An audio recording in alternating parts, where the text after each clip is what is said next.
and they're always free. And the next one is actually in January. It's going to be all about claiming your cosmic purpose, which I'll tell you more about this a little later on. But today's class is all about tarot as a healing art, which both Fiongal and I are really determined and passionate about, to change the perception of what the tarot is. And so we're really excited to teach this today. Thank you so much for each of you for making the time and taking the energy to be here.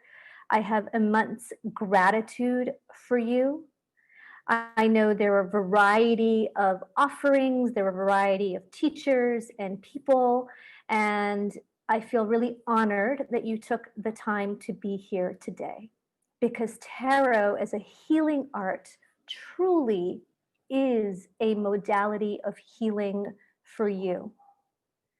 So I want to express my sincere acknowledgement that you've decided to embark on a healing journey.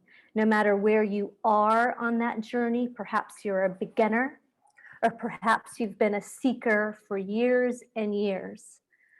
I know the transition that it takes to go from victimhood to empowerment, to surrender, and eventually where this road wants to lead each of us is to God realization. And so wherever on that path that you are, I know that as you do your inner journey, because we're all connected, it makes my inner journey more alive and easier. So welcome today to this beautiful masterclass. And let me start by saying welcome to our teacher, Fiongal, who I met in India, and I'm sure we'll get into how we met each other on that journey. But instead of me doing some sort of boring reading introduction, I'm going to let the man of the hour, or the 2 hours, start with giving his own journey, his own story, and how he led himself to be a tarot master. So why don't you introduce yourself, Fiongal? Yes, well, thank you for that introduction. Yes, so my name is Fiongal. I know it sounds like I'm making it up, but it is, yes. I always say if my parents wanted me to be an accountant, they shouldn't have called me Fiongal. I think they've only got themselves to blame that I ended up as a tarot reader. So a big warm welcome to each and every one of you. I really hope that you're going to find this insightful and enlightening. And I purposely try to make this accessible to those that are completely new to tarot, but also those that are a little bit familiar with the modality, to have a few takeaways as well and kind of develop your practice. So yeah, I actually got to the tarot through illness, through a series of illness. I won't go into it too much now. But I tried everything under the sun. I was kind of visiting doctors. They were saying, you're absolutely fine. There's nothing should be wrong. Your blood pressure's fine. You're young, you're healthy. But I just knew that something wasn't aligning. Something wasn't correct. So that led me on a bit of a path. So I first found acupuncture and just found that the person, my acupuncturist practitioner, really understood the things that I was going through, the things that I was exhibiting. And then went my way through Reiki. And again, the day after my Reiki 1 achievement, I started contacting Spirit and started receiving messages from Spirit. And I said to my Reiki practitioner, is this normal? And she said, well, not really. That doesn't usually happen in that way. So then I had to kind of find another method to really understand why that was happening and how to kind of hone those abilities. So that's where I found the tarot. And it's always said that you don't find the tarot finds you. So today, the tarot has officially well and found each and every one of us. So yes, that's kind of a little bit of how I came to be. And I'm the founder of the Wellness Foundry, so out of which I do professional readings and with a client base all over the world, and do many kind of corporate events and big profile events. And currently working on my first tarot book that should be out hopefully next year as well. So that's everything from me. So I'm going to pass you over to Priya, because I know that she's going to set an intention for all of us, and then yeah, and then we'll get started. Yes, thank you so much. And I'm really grateful, Fiongal, that you've taken the time and energy to be one of the teachers in our free masterclass series. And just a little bit about me, for those of you that don't know, I am the founder of Awaken Ananda. And Ananda in Sanskrit means your ultimate potential and inherent bliss. And my journey also starts from illness, except my journey is illness that had to do with being completely dissatisfied with my own life. I was a criminal defense lawyer for 15 years. I checked all of the boxes that society told me I needed to check to be happy.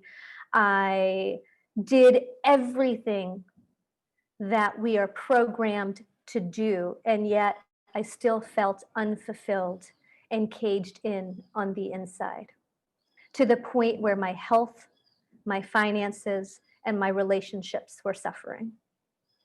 And that led me to go to India. And much like the tarot finds you, for me, I had to go back to my motherland. And that healing journey of my own has led me to go from lawyer to teacher in creating this company. And somewhere in that healing journey, as the universe does, I met the wonderful man who's about to teach us today. We were both doing our yoga teacher training at Shivananda Yoga Ashram in Madurai, India, in South India. And in the midst of both of us understanding who am I and what is my purpose in the world, we connected. And we've kept in touch. And when we were both there in India, neither one of us had started our beautiful companies or brought our energy of healing and teaching into the world. And so it is with deep, deep reverence for the synchronicities of the universe that we are able to offer this class, both of us in a completely different place than we were 3 years ago. And I only share all of this because I want you to know that there are examples that we each other are walking each other home, as they say. And neither one of us is better or worse on this journey. We just are. It is what it is. And so again, another welcome to each of you. And I would like to start with a brief invocation. And so what I really want you to do is settle in. Just get still. Allow yourself to be present in this moment. Whatever it took to get here today, whatever you needed to do to make the time for yourself today. Express sincere gratitude to your own higher self that allowed this class to enter into your life. And as you just bring yourself to stillness, I would like for you to focus on your breath. Just pay attention to your breath without changing it. And if it feels right, you may close your eyes.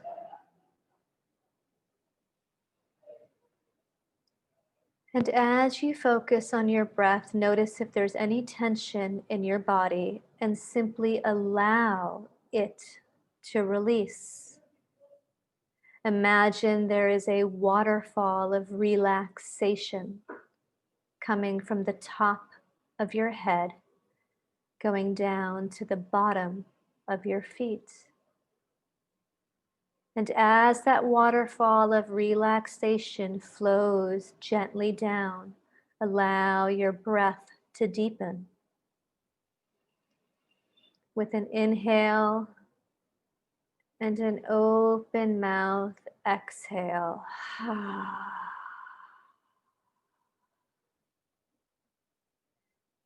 Inhale. Exhale.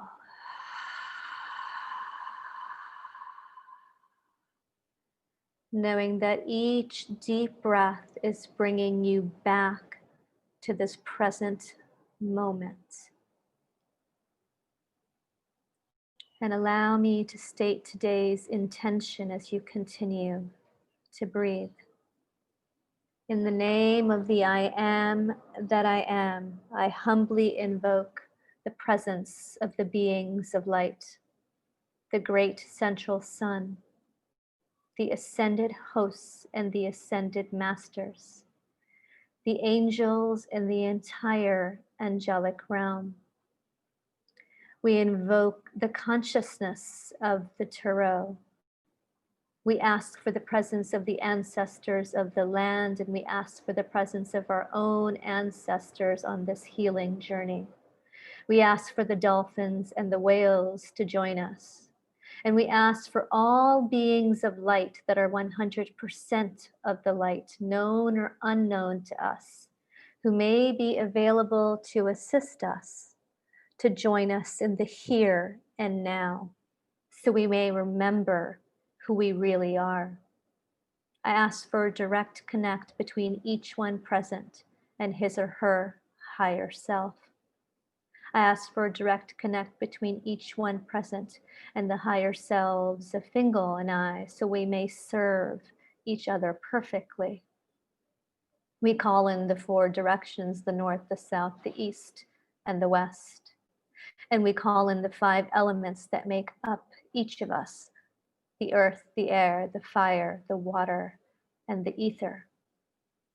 If you have your own intention, please say it silently now to yourself. And as you do that intention, allow your heart to open, like your heart is smiling at you. And as your heart opens like a beautiful flower, allow yourself to beam love to yourself and to each of the souls on this call, now or in the future, whenever this is watched. And we humbly give thanks for the privilege of being here, and we ask for the most benevolent outcome for all. And so it is, and so it is, and so it is. And as you open your eyes, beam love to one another. And the class is now yours, Fiongal. Thank you for that. That was beautiful. Great. So I'm just going to share screen. So just bear with me a moment. Doing the magic, I'm sharing screen from my mobile phone. So this, I feel very swish. I feel like a kind of mastermind. So welcome, welcome, welcome once again. So this is just a brief outline of what we'll be covering today. So in the first kind of section, the first half, you'll have to forgive me, I'll be doing a lot of talking, but it's very, very important that we get the kind of groundwork, that we set the stage, so to speak. And then we'll be moving more into the kind of practical elements. So Priya will be doing a very beautiful guided meditation for us, helping us to connect not only with the tarot, but with ourselves and our higher selves, and a bit of a cleansing, bit of a healing. And then I'll just be giving you some really, really simple, but really effective kind of try at home. We'll try them collectively here, but then also to try at home and carrying on the practice for you there. At any point through the presentation, please feel free to screen grab any of the slides. Although these teachings come through me, they're not mine, they're ours. So please, yeah, feel free to screen grab anything, share it with friends. Yeah, please feel free to kind of share it widely. I would just ask that you credit me, but that's, and Priya, but apart from that, yeah, please feel free. Okay, so I'm going to start firstly with why, as Priya mentioned in the introduction, why you can see tarot as a healing tool. just before I do, sorry, I've forgotten one other thing. I will be doing the questions mainly at the end. We will be leaving a portion for Q&A section at the end. So please forgive me if I don't kind of go over your questions. We've got quite a lot to go through and there's so many of you, which is amazing. So I won't necessarily be able to kind of rally through the questions as we go through. So I'll leave them towards the end, but please feel free to put them in the chat box as we go through if you want to remember. Absolutely fine. So tarot is one of the best tools for healing because it mirrors back to us what's happening in our lives, what's happening in both in our past influences, our present life, and what the likely outcomes are going to be. And it mirrors back to us our thought patterns, which are the swords. I'll explain all the suits later. The emotions, which is the water, the cups, limiting beliefs, which are pentacles, and the influences, which is the action, the fire. And you can think of it as a life coach in your pocket. I really like to use that phrase, life coach in your pocket. I sometimes say that the tarot is a bit like that friend who tells you exactly how it is, and you're really frustrated with them at the time. You think, you can't say that to me. And then you go away, and on later reflection, you think, actually, they were completely right. So that's what tarot is able to do for us. It's able to give us a kind of unfiltered, unadulterated look at ourselves. The other way that I tend to describe it is a bit like an X-ray. You go to the doctor, they give you the X-ray and they say, okay, this is what's going on with you. This is your current situation. And that's, you come to this current situation because of previous action. So maybe you've got a fracture, and then they'll say, this is the best way for you to look after that fracture. And you can choose to go with that advice or take your own advice or ignore that advice altogether.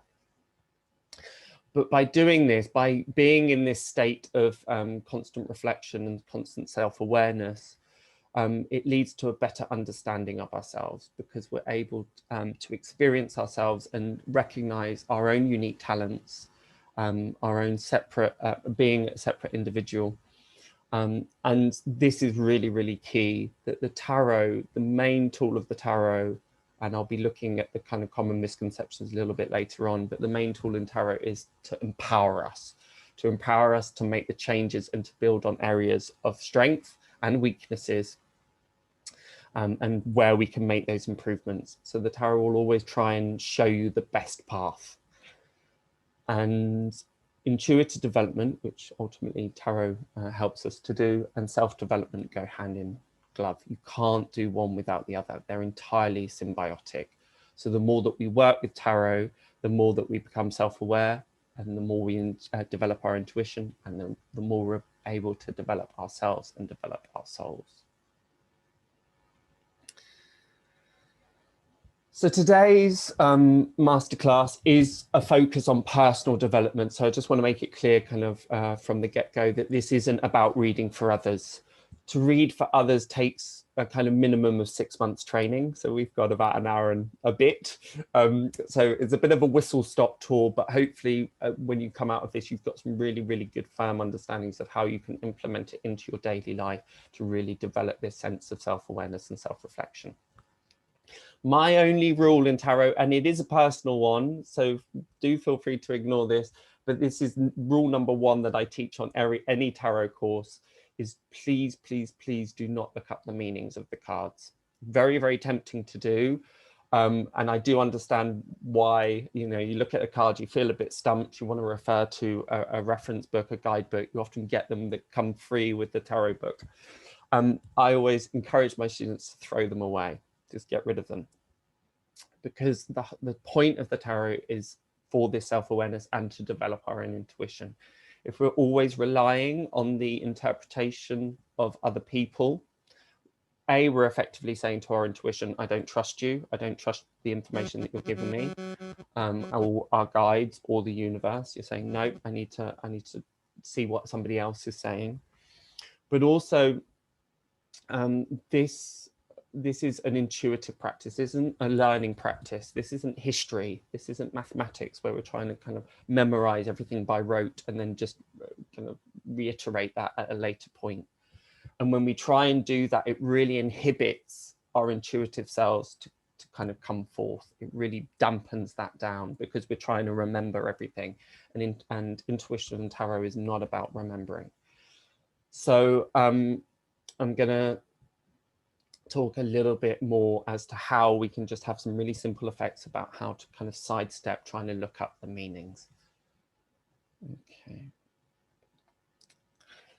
Firstly, just a bit of groundwork, because this is a question that a lot of people tend to ask, is what's the difference between tarot and oracle decks? So you probably heard quite a lot about the two, and there are many, many overlaps, but there are some important distinctions that I need to highlight. So tarot decks will always conform to the same structure.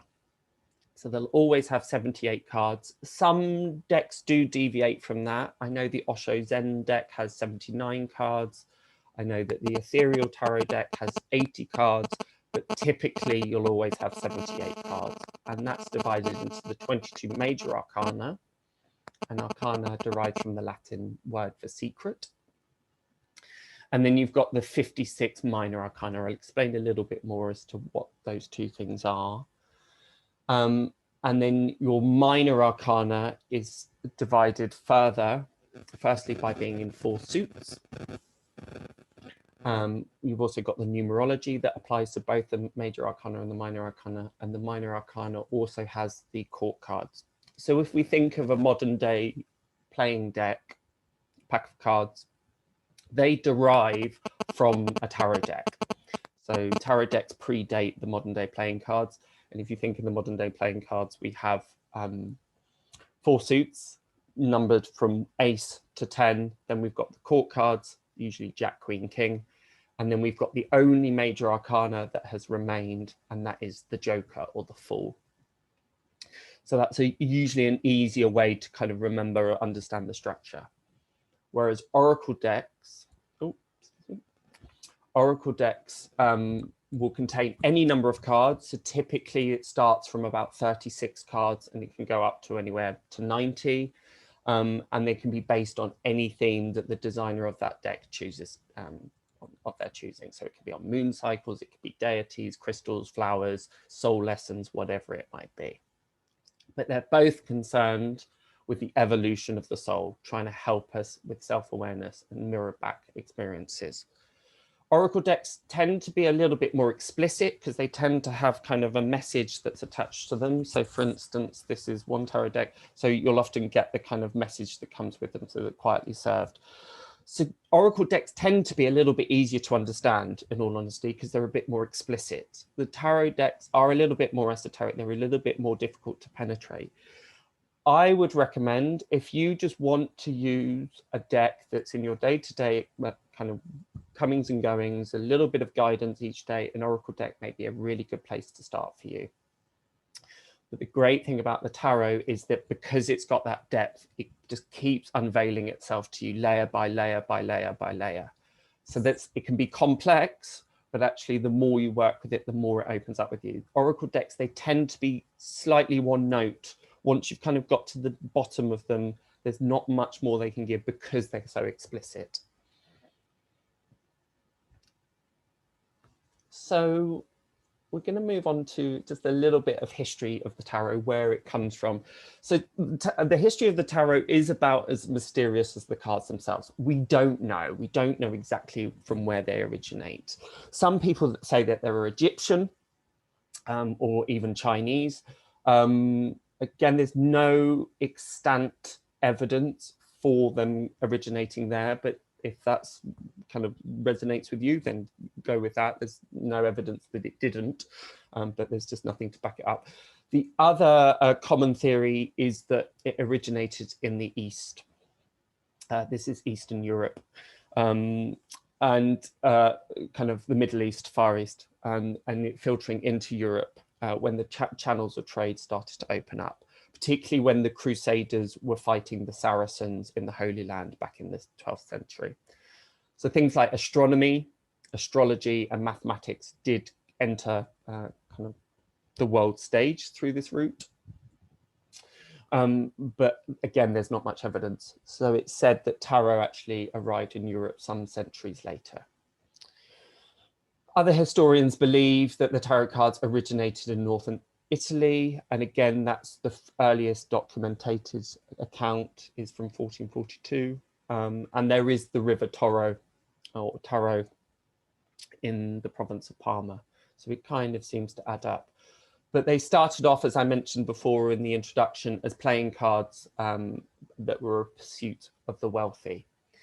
It's often said that the divinationary aspect, so kind of using it more to connect with spirit or the divine or our soul selves, was attributed to the gypsies because they were known card players, but they were also known kind of seers and clairvoyants. So it said that it was the nomadic people that actually saw the kind of potential, the divinationary potential of the cards. Here we look at the basic structure of the deck. So there are many, many layers, as I mentioned, to the tarot deck. So time kind of permitting, we're not able to go through every aspect of the structure of the deck. But what I hope to do here is, at least when you pick up a tarot deck, you kind of understand, okay, this is what I'm working with, this is what I'm looking at. So the first is the 22 major arcana.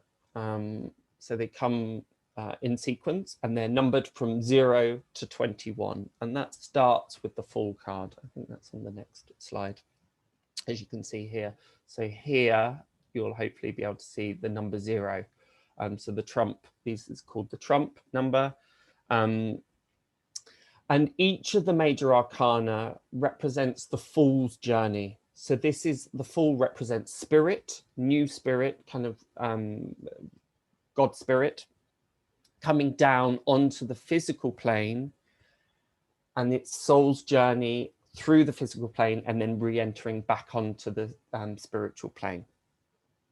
So it's that process that the 22 major arcana depicts. And with each 22 major arcana, they depict different archetypes as well. So they can be people, gods, characteristics, themes, astrology is connected. So these are kind of important soul lessons, the archetypes of the soul lessons that we go through in our human experience, in our spiritual experience. So for example, the Empress, whose trump, you'll often hear it, trump number is 3. And she's the archetypal mother figure, but also indicative of creativity and abundance and growth. Then, so again, this is the Fool, and that's him kind of coming through as a newbie. So every experience that he has in life will have a different impact or a different impression on him. So you can think of the major arcana as the Fool is going to meet every different character and learning different things from each of the characters that he meets. So here is depicted the 22 major arcana. So you'll see that the Fool card goes in between 21 and 1, and he'll go round these rounds of rebirth and then go back to nirvana and then come back down onto the earth and then go back around and learn all the lessons. And when we reach number 9, which is the Hermit, we have the Wheel of Fortune in the middle, which is number 10. So 0 to 9 represents the physical plane, and 11 to 21 represents the spiritual plane.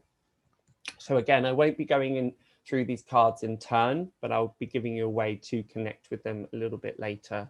But I just wanted to give you an understanding of, okay, what are the 22 major arcana trying to communicate?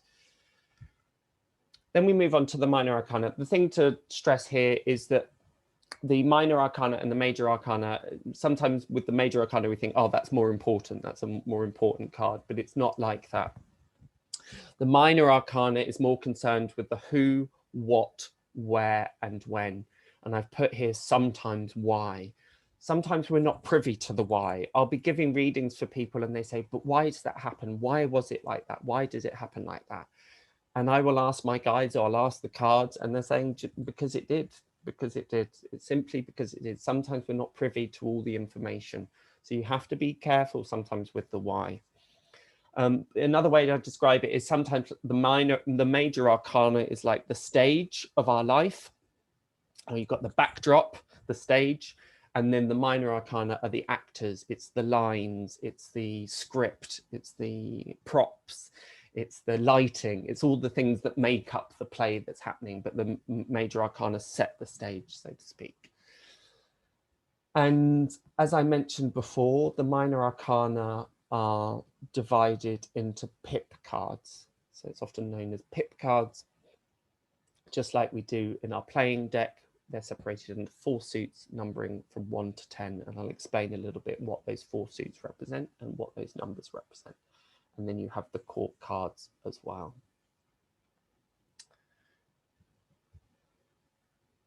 Got that twice. So here are the aces of the minor arcana. So you can see that there's the 4 different suits. So you've got the cups, the wands, the pentacles, and the swords. And the aces represent the number 1. So they'll go from 1, 2, 3, 4, 5, 6, all the way up to 10. And then you'll go into page, knight, queen, king, go into the court cards. So here is an explanation of the numerology of the deck. So again, feel free to screen grab this as you need. So each of the major arcana, as I said before, number from 0 to 21. The tarot is mainly concerned between the numbers between 1 and 10.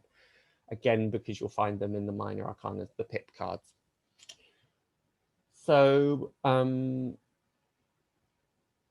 the number 1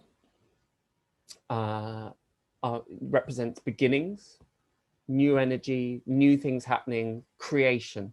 So the aces are really, really concerned with when you've got an ace in a reading or comes up with an ace, it's indicative that there's new change coming. There's something new entering in. There's a new energy. There's a new project. There's a new job. There's a new love. Whatever it might be, that's what it's representing.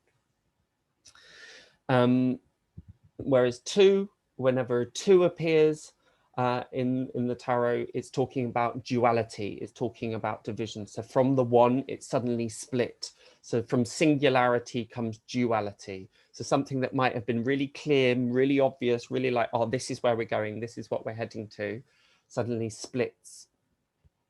And then the confusion happens, the ambivalence happens. Should I go that way? Should I go this way? But it can also talk about balance. Talk about things becoming equal, things becoming, you've got one side being matched by another side. Then we move into 3, and we're talking about growth. So so from the 2, in terms of a couple, born the child, and then there becomes the 3. So this is about growth. It's about acknowledgement of successes and achievements. It's about things that we've already put into action, starting to bloom, starting to grow, starting to get bigger.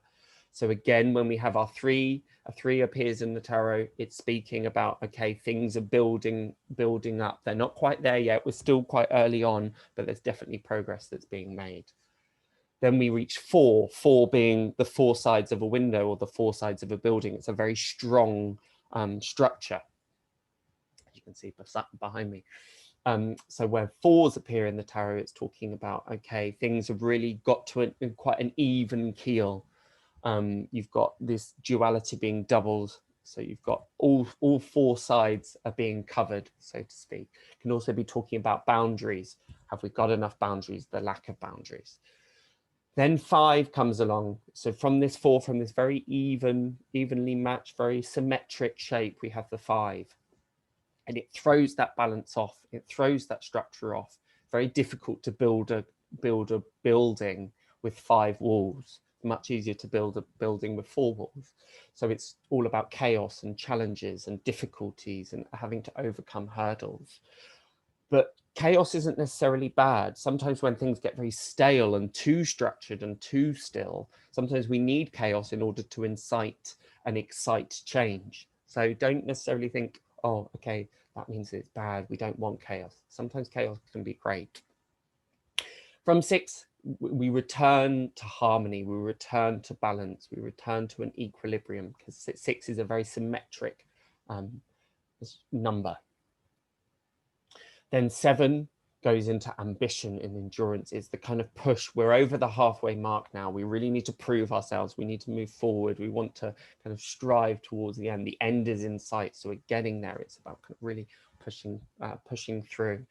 And you'll notice that we've really gone through this journey of growth and then structure, it plateaus, then chaos, and then harmony, it goes straight again, and then ambition above again. So there's this real ebb and flow, the push and pull, but that's just like life. It's not, life isn't a monotone thing, nor is it just up, up, up, up, up, up, as much as we might like it to be. Healing is much about the pitfalls and the difficulties that we face as it is about things going our way. Then we have number 8, which is all about rewards and progress. So again, being recognized for the work that's been done. It's the double structure. So you've got 4 on top of 4. So it's things being very, very still. Again, we're so close to the end. We're not quite there yet.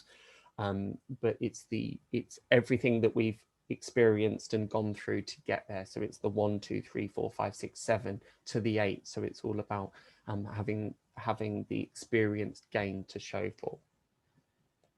9 in the tarot communicates culmination. So it can sometimes be the ending because it's the final single digit number, but it can also be about intensity, the build up of things. It can be, it's interesting because in the tarot, typically the build up of the swords and the fire, sorry, the wands being fire, swords being air. We'll get to that in a little bit moment. But when we have too much air, the pressure kind of gets on top of us, or there's too much fire, we can't control it.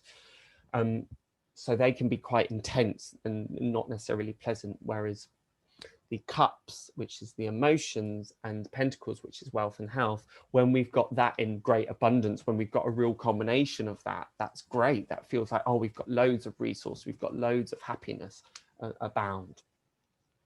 The number 10 speaks about endings, things being finished, done, completed. Again, this can be a positive thing or a more difficult, more challenging aspect. Maybe it's the end of a relationship, maybe it's the end of a job that we love, but it also might be the end of quite a difficult period that we've been going through. And as you've noticed with the major arcana, the tarot is all about cycles. It's all about endings and beginnings, just like we saw at the Fool, going through and then coming right back around. So the 10 can also talk about beginnings, the new start of a new cycle. And then we look at the suits. So if you remember, we've got the 4 suits. And we've got the suits both of the pip cards, the 1 to 10, and of the court cards.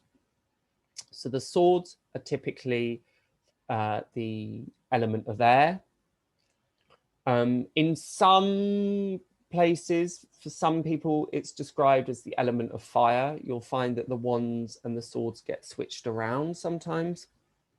But for me, and in most, you'll usually come across that the swords is air, and it's all about thoughts, ideas, thought processes. It's of the mind. They're not tangible. It just starts off as a thought. It's kind of the ethereal, it's the spiritual. It can also talk about a spiritual connection as well, because it's dealing with the ethereal realm. And then you've got the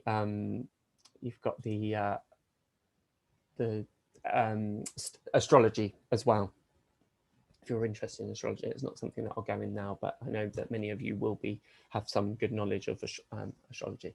Then you've got the cups. So from the idea comes the emotions. You think, okay, I really want to do this tomorrow. How do I feel about that? Am I excited? Am I scared? Am I nervous? So it starts getting a little bit more tangible. So we're dealing with water. Again, this can talk about the spiritual aspect as well.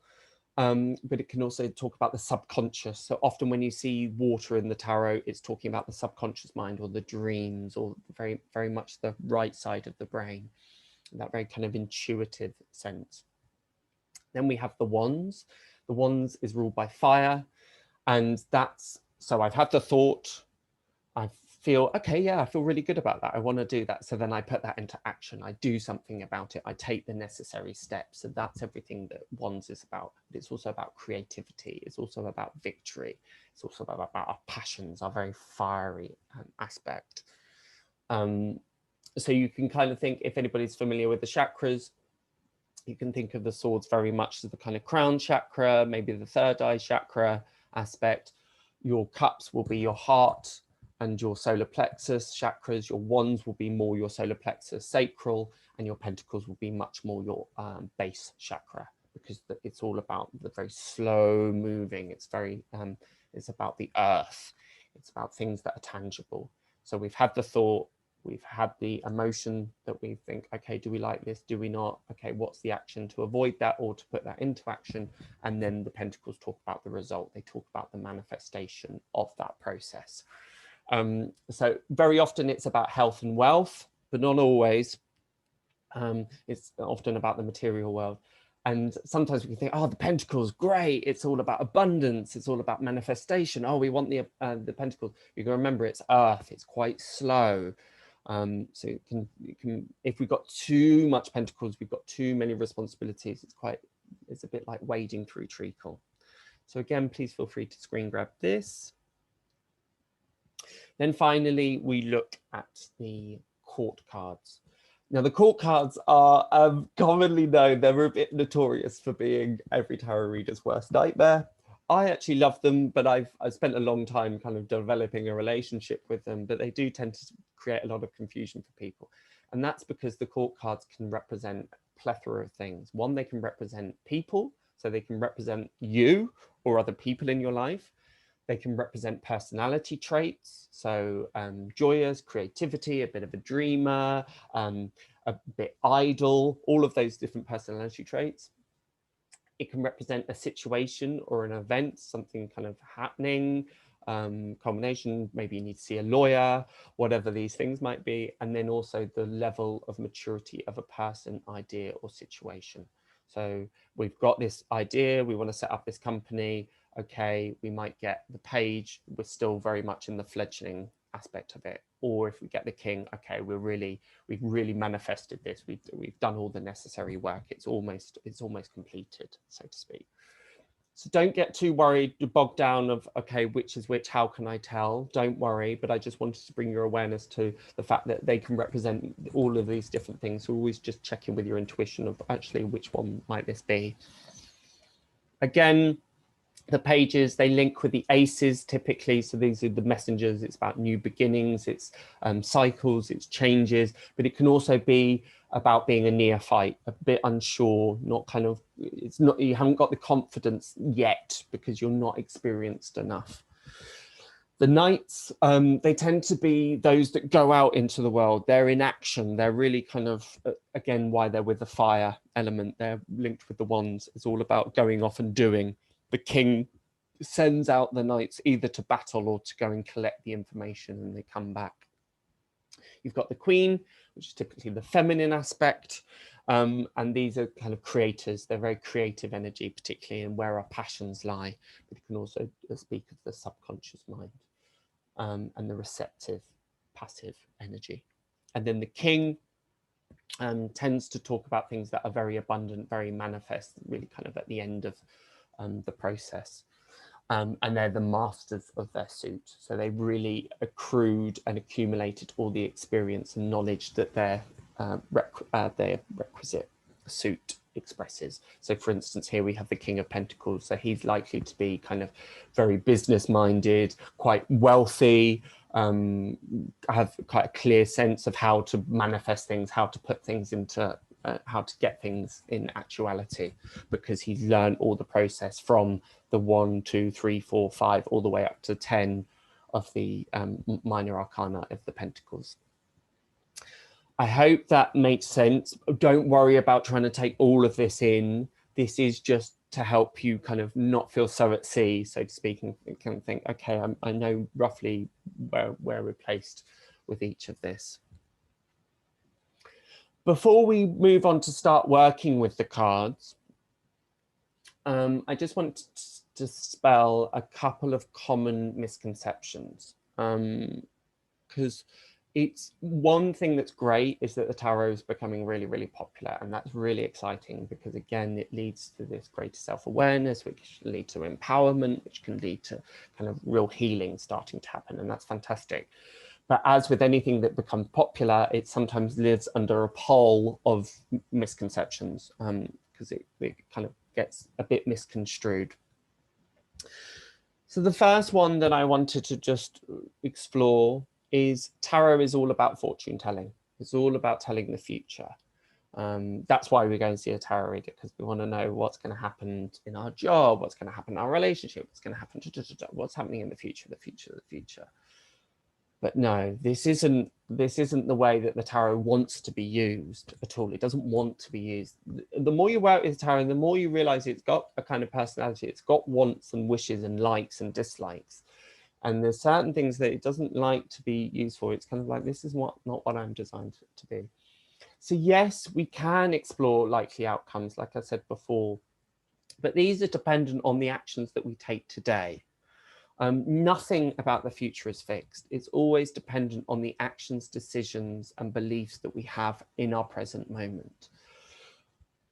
The way that I often describe it to my clients is, okay, if you go to the gym every day, you're going to get fit. That's not prediction. That's just an outcome from the actions that you're doing day in, day out, day in, day out.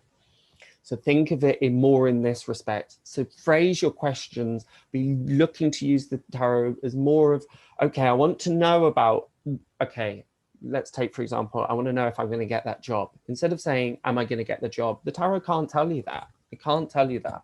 But what you can do is say, how can I really improve my chances to get this job? And then you lay the cards down, or you lay a single card down and you go, okay, yes, it's all about being more decisive. It's about being proactive. It's about, okay, my belief systems.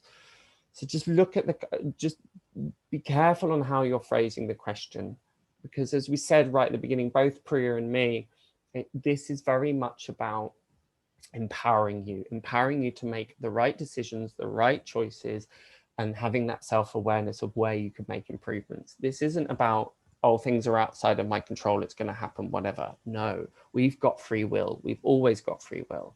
So even if we're in a difficult situation now, you lay a card and say, okay, how can I improve this?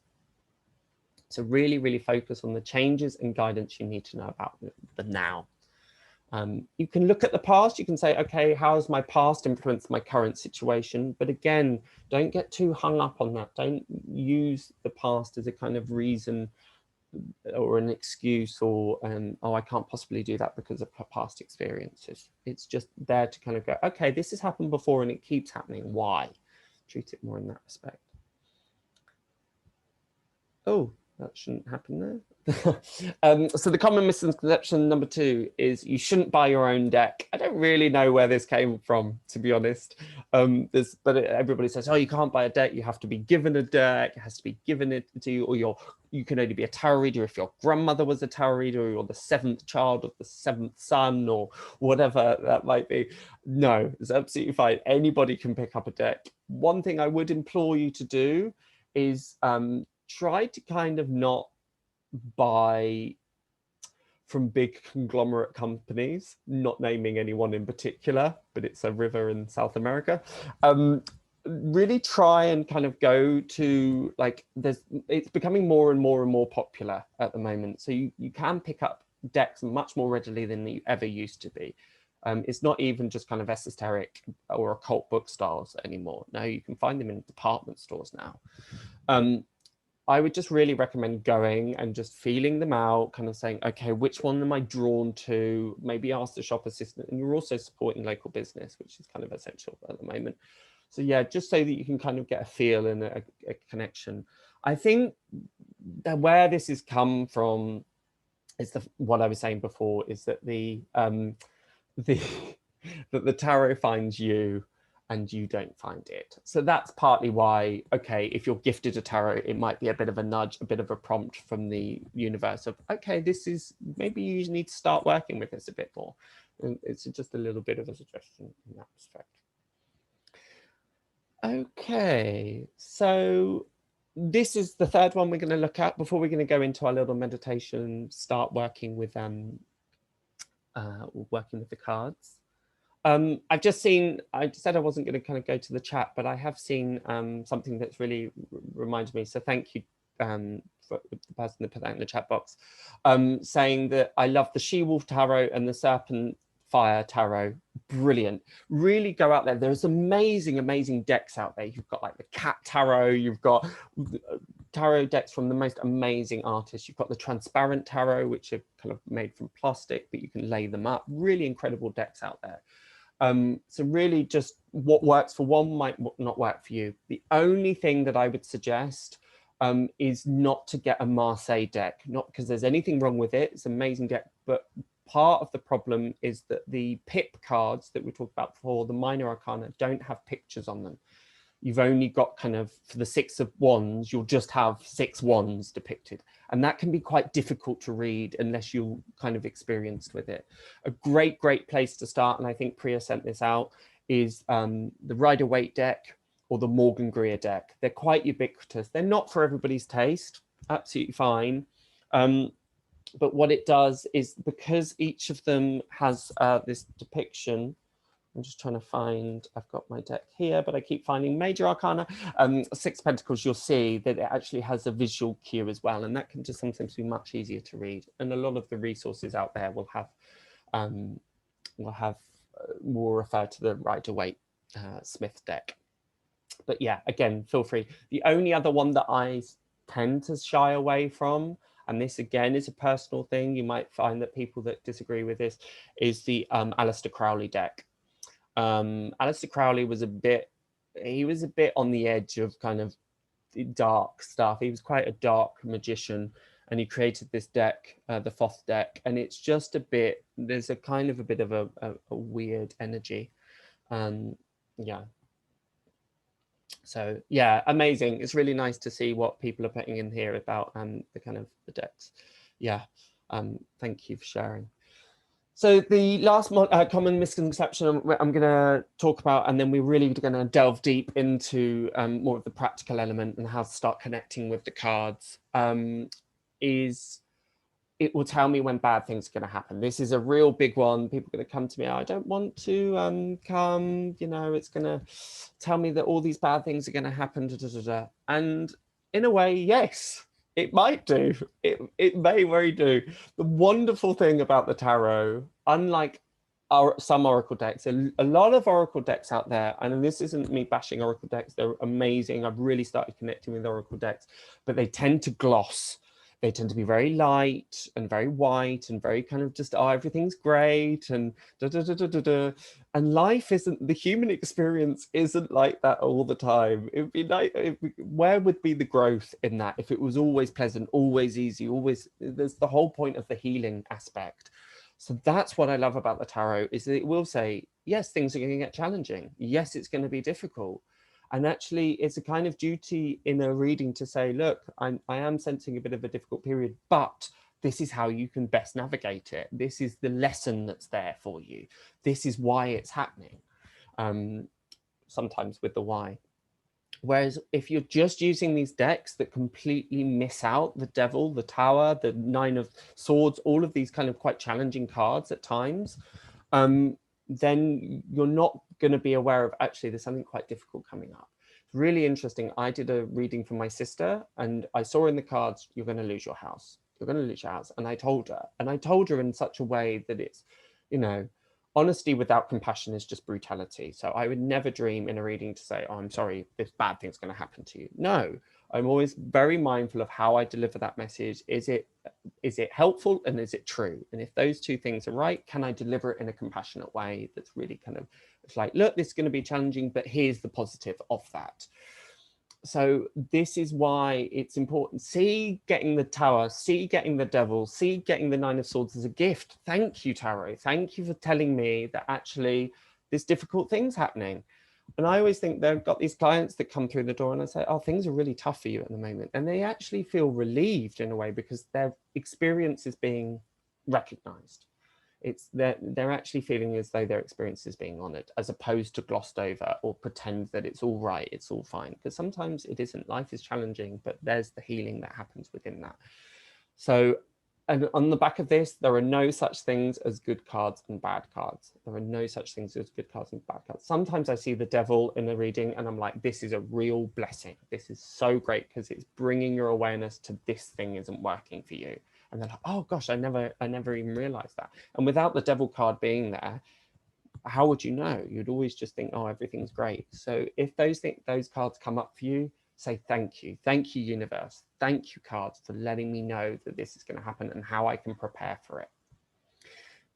Okay, so that's kind of a little bit of an overview. I'm very briefly, I said that I wouldn't, but I'm just going to very briefly go through a couple of the questions before we move on, if that's all right with you, Priya, just to make sure that yeah, that no one's going to got too confused.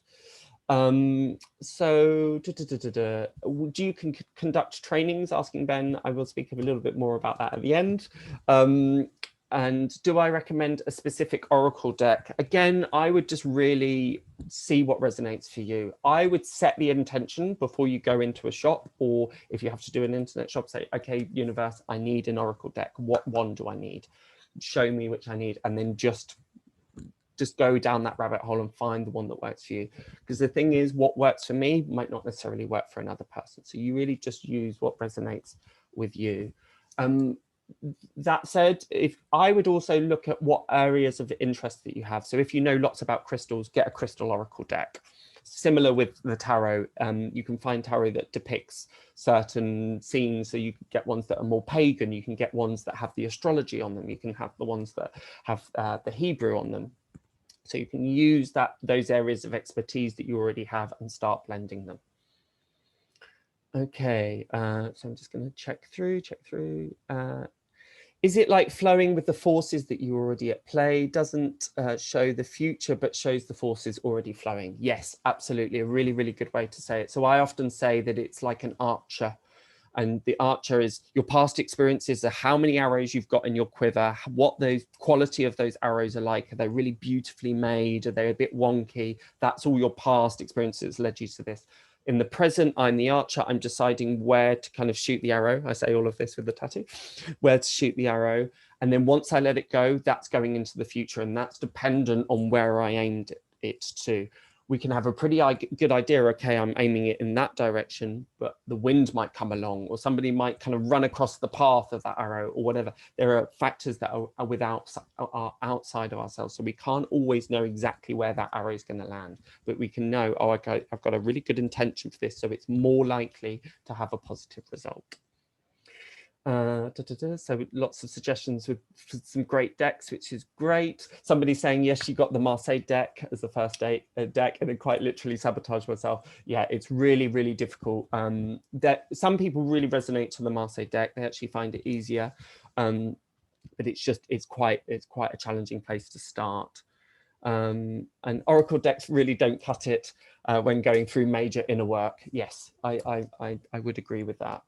We need our shadow selves revealed and healed, absolutely, as well as nourishing ourselves with love and light completely. So this is often why people are a bit intimidated or scared by the tarot, because they think, okay, it does have this slightly darker aspect, but actually that, as the person in the chat box just beautifully said, that can lead to greater healing, because it's not in still and quiet that growth happens, it's in challenge and adversity. Okay, wonderful. So that's me done for this bit. So I'm going to pass you over to Priya, and she's going to lead us through this really beautiful meditation.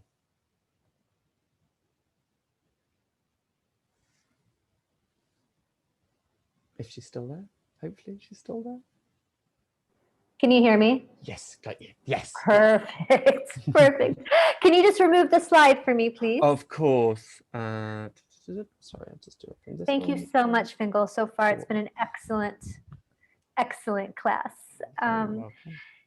And continuing right on this theme of trusting our intuition, trusting that our life is happening for us and not to us. One of the skills that I bring to my work is I'm a hypnotherapist, in addition to being a spiritual teacher and an energy healer.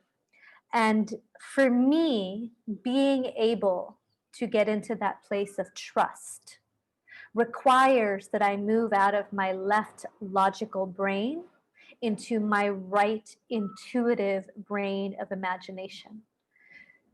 Most of us in the current day and age that we're in, we live 95% of our day in our past memories, in our left brain, where we're not even present to the beautiful flow of intuition that is so desperately trying to guide us on this human earth school that we're in. And so Fiongal and I both thought it would be very important that in addition to teaching you about the tarot, to create a safe and sacred space where I might guide and facilitate you into the journey of the right intuitive brain. And most often we do that through meditation and hypnosis. But if we can cultivate presence, ultimately, we don't need meditation.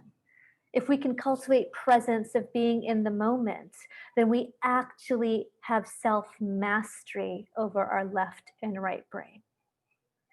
So this is going to be just a very brief intuition guidance meditation towards your right brain of intuition. So before we get started, I want you to get comfortable. Whatever that means for you. If that means lying down, if that means sitting in lotus position, if that means just sitting in a comfortable chair. This is going to take about 15 or 20 minutes, hopefully with all of the sounds of Mexico enriching our experience. And just get comfortable. Put away the notes, put away the pen, put away everything other than you, your mind, your heart, and your breath. And allow this journey to be whatever it needs to be for you. I'm going to ask you to do a lot of imagination during this journey. And so as you imagine, know that you may see things, you may sense things, you may know, you may hear. However you imagine is right for you. There is no one way to imagine. And again, connecting back to our breath is one of the fastest ways of bringing us to presence. So allowing your eyes to close now if they're open. And just bringing your attention back to your breath. And just notice, how am I breathing? And if you're not taking deep inhales and exhales, then you know you are not fully present. So now allowing yourself to deepen your inhale and exhale. Trusting that whatever happens during this experience is right for you. Because in this world, even if it's wrong, it's right. And now, as we get guided on this journey of self-discovery and inner healing, I want you to enter into stillness like your life depends on it. Quiet your thoughts like your life depends on it. We want to penetrate past the roots of the mind to find the still and quiet place where all answers are found. It is from this place that we will look within and enter into the beautiful higher self that speaks to us only through our unconscious mind. And I invite you now to think about anything you've been worrying about, anything that's causing you stress or pain. And just for now, imagine you can hold that thing in your hand right now. And just for now, you're going to put that thing, that energy, that stress, that pain, anything that you're holding on you that's not allowing you to be fully present, you're simply going to put it into a balloon and allow it to drift away for now. You can always ask for the balloon back later if you need to. And for now, allow yourself to be free. I want you to become aware of the sensation of being supported by the surface beneath you. Allow yourself to become aware of being supported by all of the people in this master class.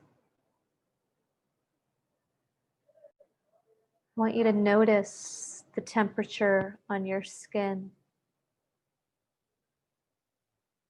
Notice the positions of your hands and your feet. Allow your jaw to soften. Allow the tongue inside of your mouth to relax. Allow the teeth to separate. And allow the muscles around your eyes to relax. Notice how good it feels to just let go.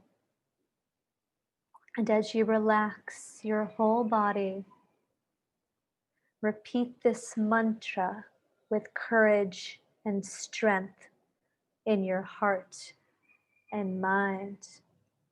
There is nothing to fear inside of me. There is only love. There is nothing to fear inside of me. There is only love. There is nothing to fear inside of me. There is only love.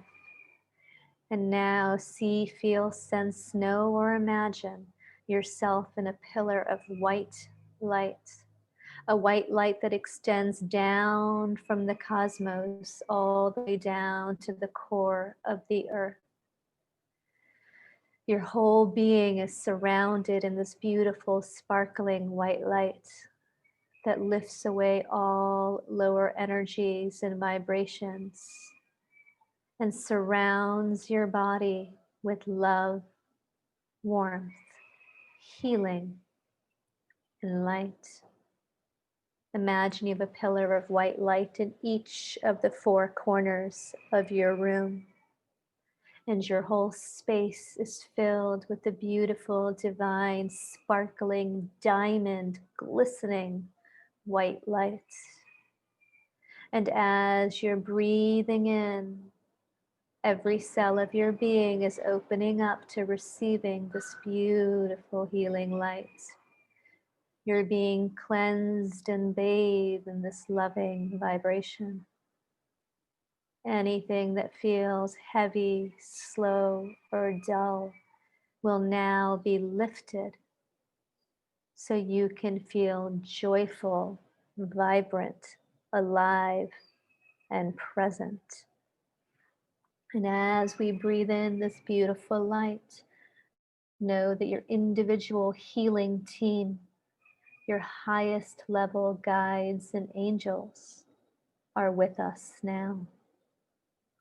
There is nothing to do, nowhere to be. No one wants anything, no one needs anything. All that matters now is you, the sound of my voice, and this beautiful journey we are about to embrace. And as your body is opening up to the light around you, feel how loved you are. Know how loved you are. Allow yourself to feel and receive this love as you relax even more. And as you exhale, on your next exhale, let go of anything that you do not need to hold on for now. And as you connect your body to the earth, allow yourself to connect to the center of the earth. We want to be grounded in this experience. Let the heart of Mother Earth nourish and support and protect you. You are connected to the earth. pretend you're connected to the cosmos. As you allow yourself to take a deep breath in, focus on the tiny muscles around your eyes and allow those muscles to begin to relax. Allow the muscles to relax completely. Imagine your eyes are so relaxed that they just won't work. Imagine your eyes are so relaxed that they just won't work, and that's happening automatically now. Nothing bothers you, nothing affects you. And as you let that relaxation go straight to your body, I want you to imagine and see the faces of the people that you love. See the faces of the people that you love and the people that love you. Just for a moment, see the faces of the people that you love and the people that love you. See those smiles and feel that love. And as you feel that love, every negative limiting belief that you or anyone else has ever placed on you disappears now. And as you feel that love, the deeper into your right brain you drift, the deeper into connection with your higher self you drift, deeper, deeper down now. As the deeper you go, the better you feel, and the better you feel, the deeper you go. And as you drift even deeper, my voice and my words will drift with you as you remember how connected to the cosmos you really are. And I want you to picture yourself walking gracefully and easily in a forest along a path that is soft and comfortable under your bare feet.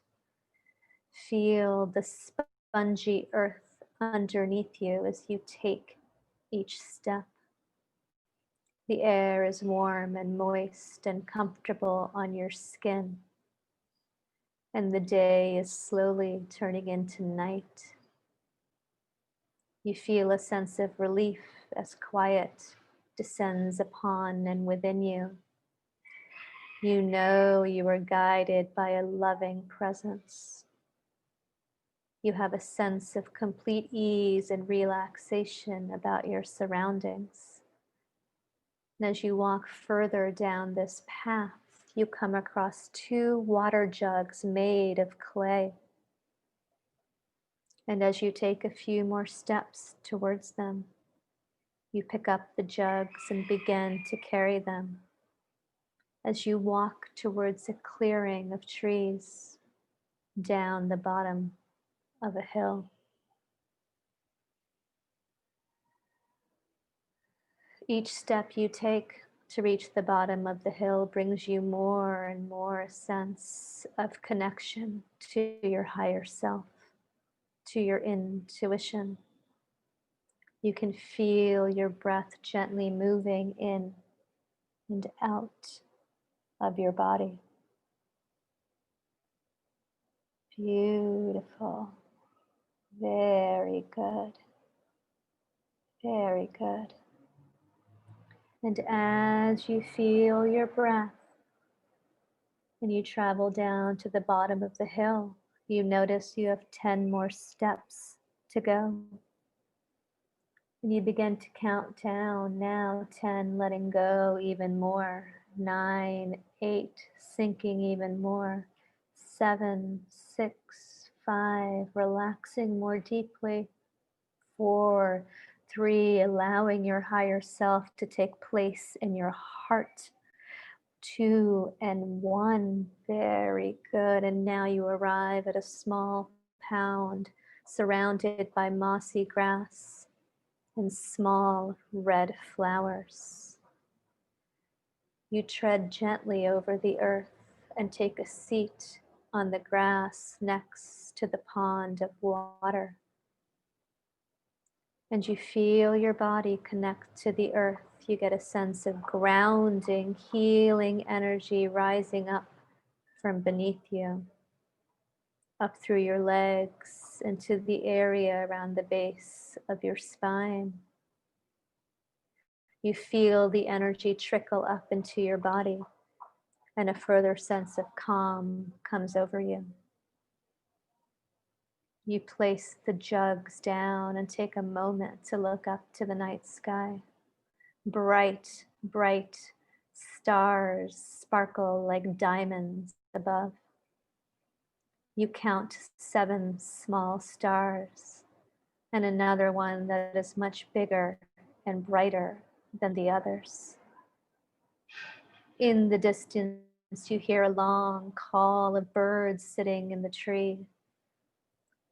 And you feel yourself descending deeper into reflection and relaxation and reflection, and sense the wisdom and the knowingness coming from this beautiful area that you're in. The earth and the stars feel alive. They are so excited to share their wisdom with you. And each of these 7 small stars are twinkling and aligning with the 7 chakras or energy centers in your body. You do not need to worry. They know exactly what they need to do. All you have to do is allow the energy of these stars to connect with the energy of you. And as that energy is being absorbed, you're being healed by the earth's pulsing energy. You're being healed by the stars' pulsing energy. You are beginning to feel renewed. And as you look up again at the 7 stars, you have an overwhelming feeling they have something very special for you. And you are ready for the information they want to provide you. As you observe the stars in the sky, you feel them getting closer and closer until eventually they are directly in front of you. Very good. One by one, each star reveals a secret just for you, an energy just for you. The light from each star telling you what's important for you to know, what's important for your healing right now. I'll be quiet just for a moment as you hear the messages from the stars to you.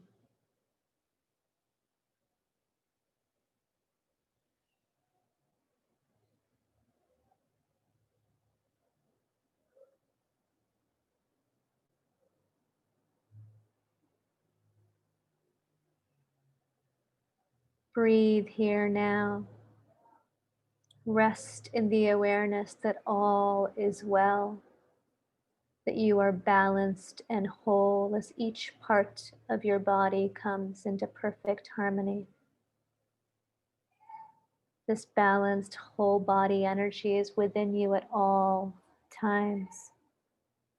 It is present in that divine spark of light that is your unique essence. You don't have to make any effort to find it or force it. It is easily and effortlessly there.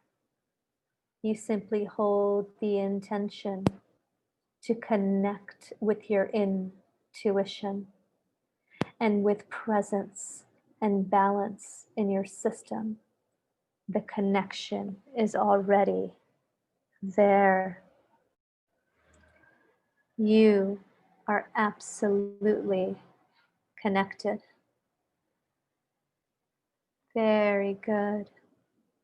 And now we simply bring you back from this beautiful forest land, bringing back this automatic connection to the cards, to the stars, and to the sky.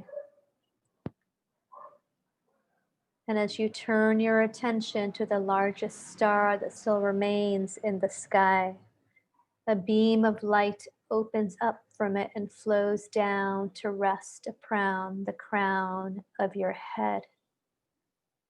You feel your crown at the top of your head opening and filling up with cosmic energy. And that connection is now forever open. If you so choose, the choice is yours. And as we bring you back, I'm going to count from 1 to 5. And by the count of 5, you'll be back into this room, back into this space, fully connected with your right brain, with your intuition in this present moment. 1, coming back, back, back into the room. 2, allowing yourself to feel fulfilled and happy and alive. 3, moving your arms and legs and twinkling your toe and fingers.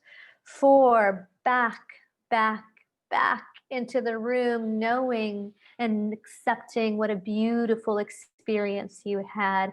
And 5, fully present, back into this master class, stretching your body, allowing your energy to flow freely, taking a deep breath and expressing sincere gratitude for the journey you were just taken on. And we thank all of you for being here. And I hope that was as magical for you as it was for me to lead.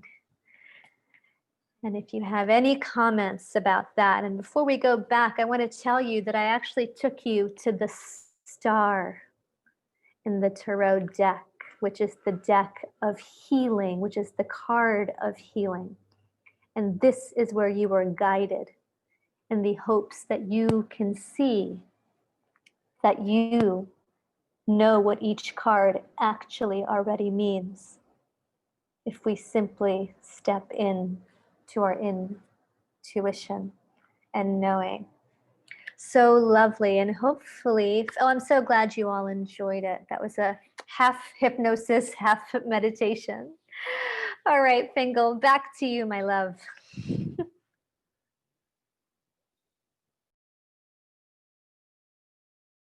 Mute yourself. Yeah. That was gorgeous. That was absolutely gorgeous. And I love what you said there about we already know what each of the cards mean, and it's absolutely true.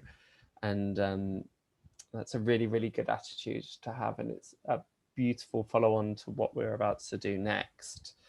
Because as we said right at the beginning, sorry, I'm just finding the slide.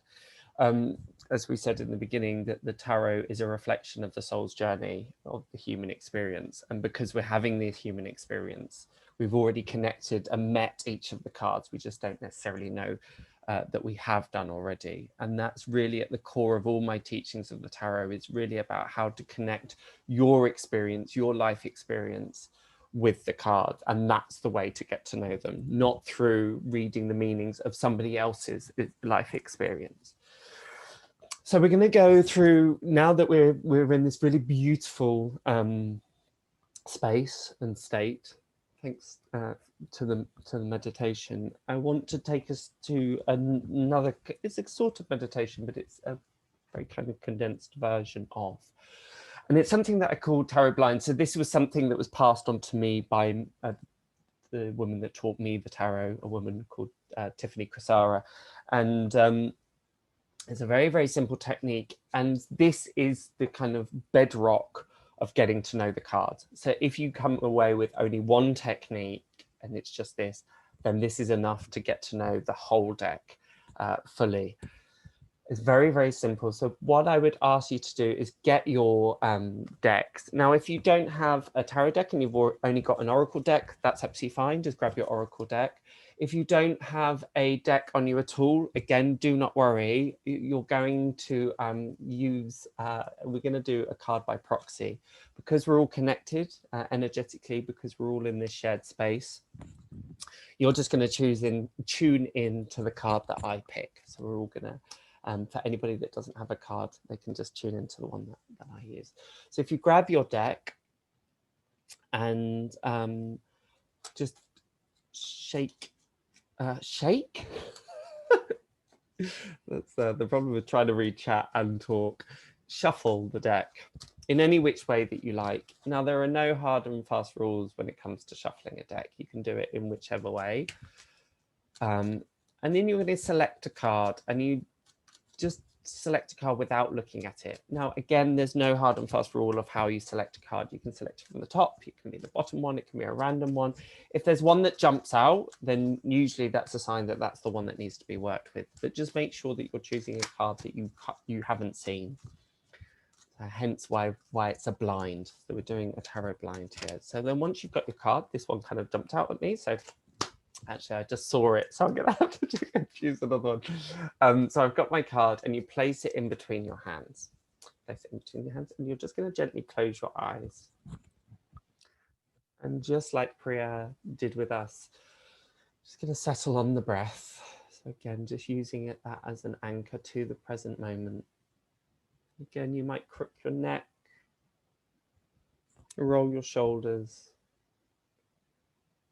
do whatever it is you need to do. And as you hold that card, you're going to ask the question, what do I need to know about myself right now? What do I need to know about myself right now?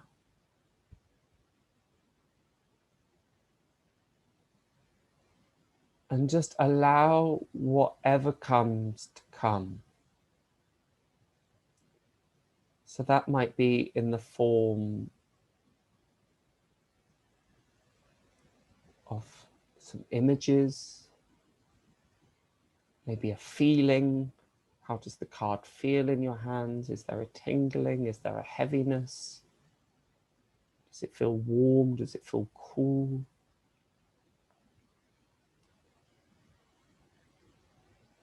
Maybe you can even get an impression of how the card tastes.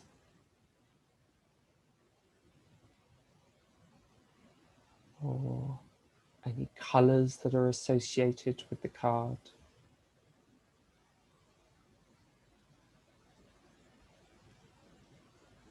Any sounds in particular?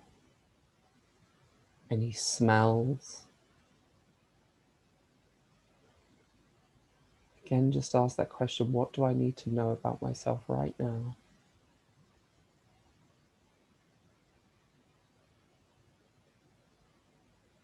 And again, there might just be a knowing. You don't know how, but you just know something. Again, it might be seemingly obvious. It might be the most obvious thing in the world, but just know that that's the information that you need to receive right now. And maybe you're not getting very much at all, but again, that might be part of the message. It might be very, very subtle. And this isn't about guessing what the card is. It's about asking for the guidance, the message, the lessons of the card, but that's connecting with our higher self. We're asking our higher self, what do I need to know through this card, through the conduit of the tarot? What do I need to know about myself right now? Again, just let any last remaining impressions just bubble up, to arise. Maybe you could ask for a color, maybe ask for it in a symbol or a way that you can understand. And then when you're ready, you're just going to gently start bringing your awareness back to the body, back to the breath. Start to deepen the inhales and the exhales. Maybe roll the shoulders, roll the neck one more time. And when you're ready, you're just going to gently blink the eyes open. Fabulous. So that's a really, really short exercise. It only takes a couple of minutes. And the question, what do I need to know about myself right now, is the question that the tarot loves. Loves, loves, loves. You can never ask this question too many times of the tarot, because again, it's leading to that self-awareness, which again will lead to that healing. So you can take a little moment, jot anything you need to jot down there. So I'm going to tell you about my experience just to give you a kind of an example of what it is we're trying to cultivate and look for. So in my meditation, I saw a satellite, like a a satellite station going around, and them trying to beam information, but it bouncing off the atmosphere of the Earth. And it's all about this idea that actually, I think there's some information that's trying to come in, but I'm just not being receptive to it at the moment. I'm not really receiving it in the way that I should be. There's also, they were giving me stones. The card was giving me stones, kind of pebbles and stones and rocks, and it's very, very difficult to penetrate, very difficult to break up. So this is about things being maybe too compacted, too kind of too solid. It's not kind of aerating enough. So the card that I got was the 4 of Cups. And I'm laughing because the whole premise of this card is that this gift is trying to be offered to him, but he's just not looking at it. He's just not receiving it. He's just too kind of caught up in the other things that he's looking at. So I love how this works. So if you looked at that card, if I picked up that card in a reading, I would never get a satellite. I'd never think, okay, that the actual message here is there are messages that I need to receive, but I'm not receiving them. Ironically, even though I received this really well. So this is a brilliant, brilliant, brilliant way of getting to know the cards. Because you're like, oh, that's what the message is of this card. You wouldn't find that in a book. You wouldn't find that in a book of meanings of, okay, this card's about satellites. It's about your guides trying to give you messages, but you're not receiving them. No, you won't find that. They'll probably talk about disillusionment or gifts not received, but they won't necessarily talk about those kind of the fine details. So again, please feel free to share your experience in the chat box. What was the messages that you got in comparison to the card? And then if there's something that's seemingly incongruous, so I was seeing like a beach and I was sitting there and I was really happy and I had a coconut in my hand. And then I got this, it's like, oh, how do those two things go together? Well, look at the difference being actually, I'm in a place where I'm really enjoying myself and a place that I'm not enjoying myself at all. So just look at those kind of differences. This isn't about guessing the cards. This is about bypassing, using the card as a conduit and connecting with our higher self for the message and for the guidance. So this is really something that I encourage you to do on a daily basis. Each morning, just pull a card and think, okay, what do I need to know about myself right now? And kind of just channel in that message, however daft it may seem. Journal it and then look at the card. You can look at the card straight away, or you can look at it at the end of the day and see how it plays out in your day.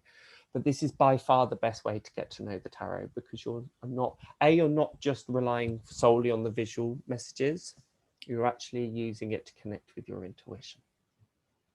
So I really hope that that makes sense and that proved kind of inspiring. So we're going to move on to the healing thread.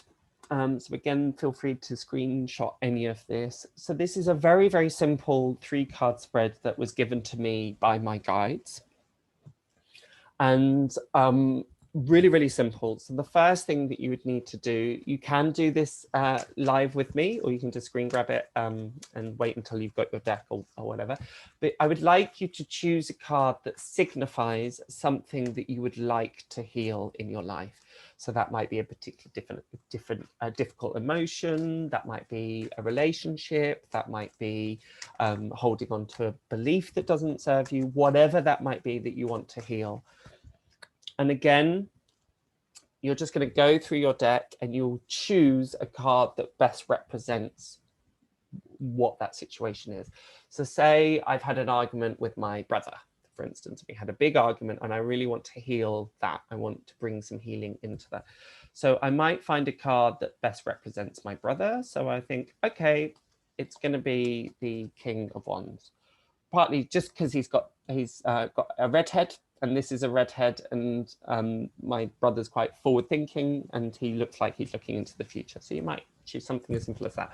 Or, okay, we're dealing with healing of the fact that I didn't get that job. I'm a bit disappointed that I didn't get the job.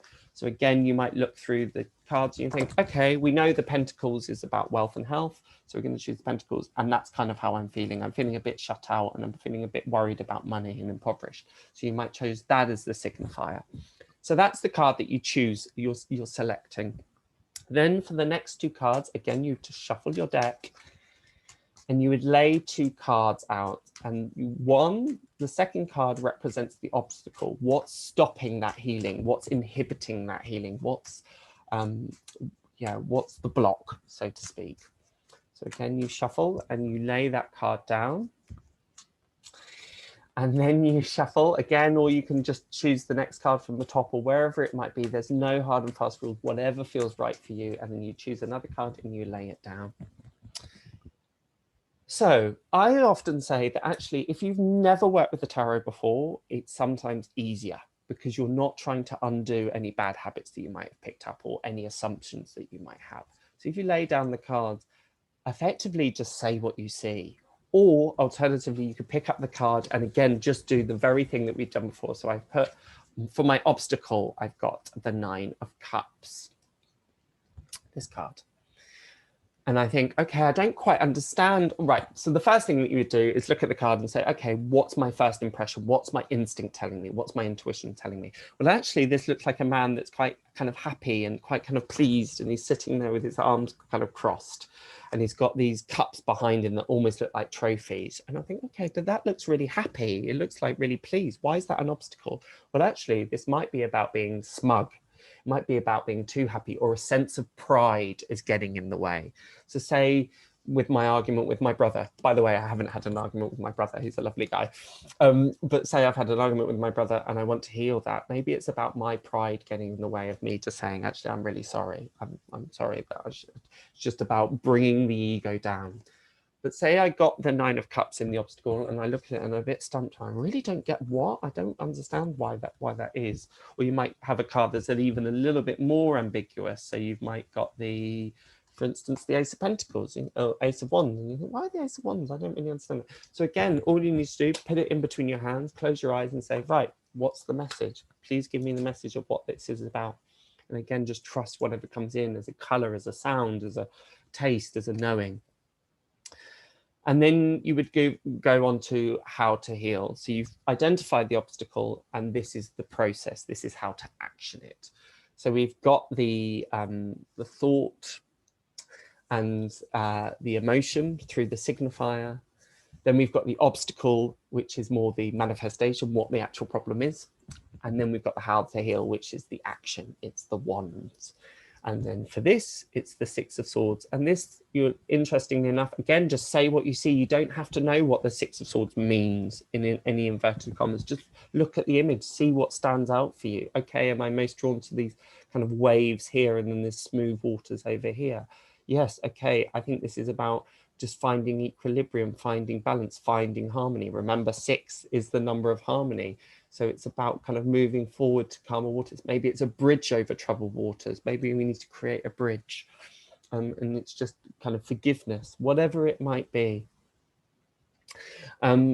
So yeah, it's as simple as that. And this can happen in any situation. It's a great, great, great spread that Spirit has given me. It's not mine. So again, feel free to share this, put this on your Instagram, do whatever you want with it. But because we're using the signifier and we're actually looking through the deck and going, okay, that really sums up my situation. I don't know why, but it's just the card that I want to use. We're getting to know the cards better. But also we're reflecting on what the problem is, what the issue is. We're putting it into pictorial form. And sometimes that could be much, much easier to understand because we've got a visual reference to it as opposed to just kind of a concept. It's going from the abstract into the concrete. That's the great, great thing about the tarot, is that it's that you've got something concrete to work with. That's often why people find it less intimidating than working just psychically, for instance. Then by choosing the obstacle and the how to heal cards blind at random, we're giving the opportunity for the universe or our guides or whomever it might be to give us the advice and the guidance there. Again, you might even want to choose the signifier, place a card down, face down for the obstacle, face down for the how to heal, and then just do the tarot blind with each of them and see what the information, and then turn over the card. Be experimental, be kind of playful. But what you'll see here is that this is just a really really simple. It's only 3 cards, but it's giving us so much information, so much insight. And again, if you feel stuck or you feel flummoxed by a card, just put it between your hands, just like we did. Just meditate on it. You could even meditate on the card looking at it, and you just meditate on it for a while, just for a couple of minutes, and you really look at the picture and really look at the things that stand out for you. And then bring the association. Why is he reading red? Why is the sea this very pale blue? Why is the sky this pale kind of beige color? Every single aspect of each card will have a kind of meaning, a resonance, a particular reason that it's there. So you can just look at whatever stands out for you. Again, please, please, please, my only thing that I'll ever implore you not to do is to look up the meanings. Please don't do it. It's really tempting, I know, particularly at the beginning, to think, okay, I got the 6 swords, I don't know what it means, I'm going to look up online, because you're creating shortcuts that aren't helpful. It actually it stops the tarot from really being able to mushroom and blossom and bloom. You're just kind of dampening it down straight away.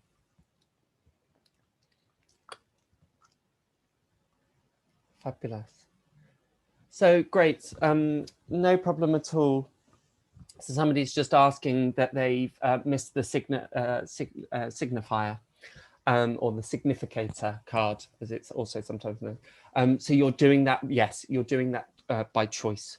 So as I said before, it's helping you identify situations in your life through the cards. So you're getting to know the cards better by going, okay, what card best represents this situation or this issue that I want to heal? So if it's a plus in that respect. Also, it's a plus because you're able to take your issue or the problem or the thing that you want to heal and take it into a visual, concrete form. It's going from the abstract onto the from the thought onto the page. Somebody's asking what happens if the cards you get are major arcana. That's a great question.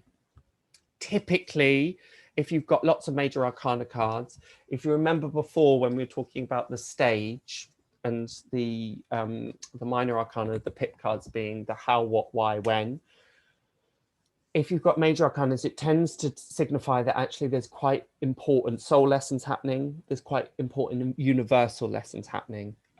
So sometimes if I'm in a reading and I get lots of minor arcanas, it usually talks about, okay, this person just needs to action things. They need to do things. They just need to, the lesson's already kind of been presented. They just need to action it. They just need to enact it. They need to kind of resolve it. Whereas if I turn over a card and spread and they've got lots and lots of major arcanas, I think, okay, they're going through a big process of transformation or real revelations or real kind of life lessons, soul lessons are happening in this person's life right now. So very, very significant changes are happening. It doesn't mean that that's more important than somebody that might just have minor. Minor cards are just about, okay, we've been given the lessons, so how are we gonna get to the next stage effectively? So I hope that helps. Great. Somebody's asking, is there a specific way to shuffle the cards? Absolutely not. No, whatever feels comfortable with you. Some people like to fan them out on their table and select them like that. That's a great. So that's often called the fan spread. I just shuffle them in my hands like this, just like I would a normal playing deck. But yeah, or sometimes if I've got a table, I'll put them down and go and then shuffle them that way. Absolutely fine. Some people like to put them on the table and just swirl them all around and then put them back together and take the card. Whatever resonates with you, there is no hard and fast rule at all. Oh, you're so welcome, Delphine. I'm glad. Yeah. Well, don't thank me. It was my spirits. I said, right, I need a healing spread for the webinar, and this is what they gave me. And it's so. I thought, no, that's too simple. I need something more. But no, I tried it for myself, and I thought, okay, this is brilliant. Okay, so thanks, Shingles Guides. Oh, they'll like that. Reversals in a very, very, very, the easiest way I can talk about reversals is that there's either too much energy or too little energy in that thing. I am at one point going to do a webinar on reversals at some point. It's in the diary, but it effectively means there's either too much energy or too little energy of what that card is trying to represent. So we've got this card, King of Pentacles. Okay, we looked at it before. It's all about Pentacles being health and wealth. He's the mature, he's the businessman, he's the CEO. So if it's reversed, am I being too greedy? Do I just want more and more and more? Have I already got enough, but I'm just insatiable? It's all this materialism. It's just more, more, more, more. Or is it the opposite? So that's too much energy. It's avarice, it's greed. Or there's too little energy of, I don't believe that I can do it. I don't believe I can manifest it. I never would be able to get to that position. I'm really filled with self-doubt. I don't deserve that. I don't deserve the abundance. I don't deserve the manifestation. So always look at it as either too much or too little or too much energy. So I'm going to get to the rest of the questions in a moment, just after a couple of other uses, and then we'll have enough time. Yes, we're bang on time, Priya. Woo. So the other uses can be, I would really recommend daily journaling. Daily journaling is, again, a brilliant, brilliant way to bring the tarot into your everyday life. So simple as, at the end of each day, get out your journal and then choose 3 or 5 cards that best represent your day. Again, you don't need to know the cards at all, but this is just a way to start developing your intuition. So I might say, okay, I went to sit on the park and I did a bit of meditation reflection. Again, choose the 4 of Cups. Completely different to the message and guidance I got before about not receiving these messages. It's literally about sitting in nature and meditating. Again, that's what this card can represent. Okay, I had a really beautiful bath. I had a really nice bath and I found it really, and I put in some lotions and potions and I felt really great. Okay, I'm going to choose the Temperance, because it looks like she's putting her toe in some bath and she's kind of mixing these concoctions, and it's really sunny and radiant and really peaceful, and simple as that. And again, you just start building up your catalogue of knowledge with the cards, and you're really building up that rapport, and you're reflecting daily. See how you're starting to bring your everyday experiences into the tarot. You're not looking them up in a book. It's just abstract. These are all kind of, these aren't concrete as, okay, this happened to me today, I want to represent that as the cards. The other thing you could do, instead of what do I need to know about myself, you could do it in the morning, this tarot blind that we've done at the beginning of each day, and what is the lesson for the day ahead? Or you can say, what do I need to heal in myself today? Or how do I bring healing to today? So again, a really nice routine to get in first thing in the morning. Do your tarot blind. What's the lesson? What do I need to know for today? What do I need to prepare myself for? Sometimes I do it at the beginning of a reading. What do I need to know about this reading? What obstacles am I going to face in this reading that I might be giving a client? And then the third way is you can use them to focus on what you want to manifest. So I want to manifest more healing.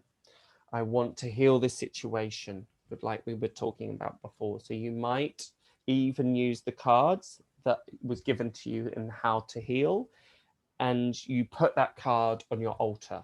You can even put it as your screensaver on your phone. You can put it under your pillow. You can do whatever. You can put it just somewhere where you can see it, so you can constantly be reminded you're manifesting that energy within your life. So you can either choose a card like we did on the signifier, the significator. And again, just put it somewhere that you're going to see it regularly. So, okay, in my life, I need, things are moving a bit slowly. I want a bit more speed. I want things to kind of start moving. I'm feeling a bit stuck. Okay, I'm going to use the Chariot. I don't know what it means, but I know chariots move fast. So I'm going to choose that card. I'm going to put it on my screensaver. I'm going to put it on my altar. I'm going to put it on X, Y, Z. And then you're manifesting that, you're bringing healing in by just concentrating on that, focusing on that. You're using it as a petition and an intention out to the universe.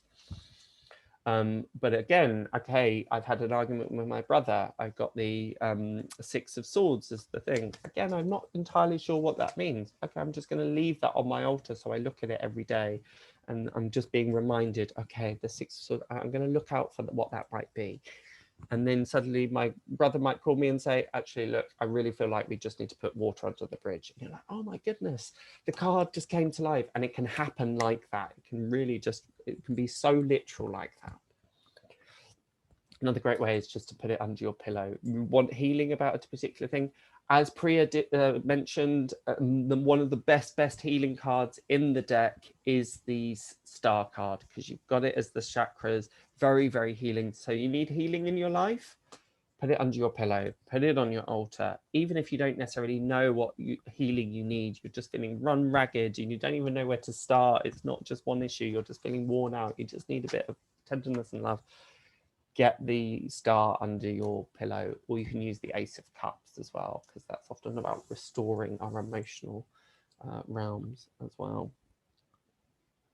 Okay, so I'm going to leave this slide up just while I answer the questions. But yes, please feel free. I'm sure we'll do the outro anyway, but just these are my contact details. And if you'd like to book a reading, you can do that at wellnessfoundry.co.uk/bookings. And I will be having various workshops. I do masterclass series as well around the tarot. The plan is to launch a tarot course in the middle of next year, probably June next year. But at the moment, I'm concentrating on the intuitive development course, which Priya will notify you, and we'll talk about that a little bit towards the end. But there's just the details just as we go through the questions. So somebody's asking, do you need to separate the deck that you use for yourself and one that you use for others? You don't have to by any means, but I like to. I do have a deck that I use for my own private practice, and then I have a deck that I use for clients. I know plenty of tarot readers that don't, they just always use the same deck, but I personally, I like that separation.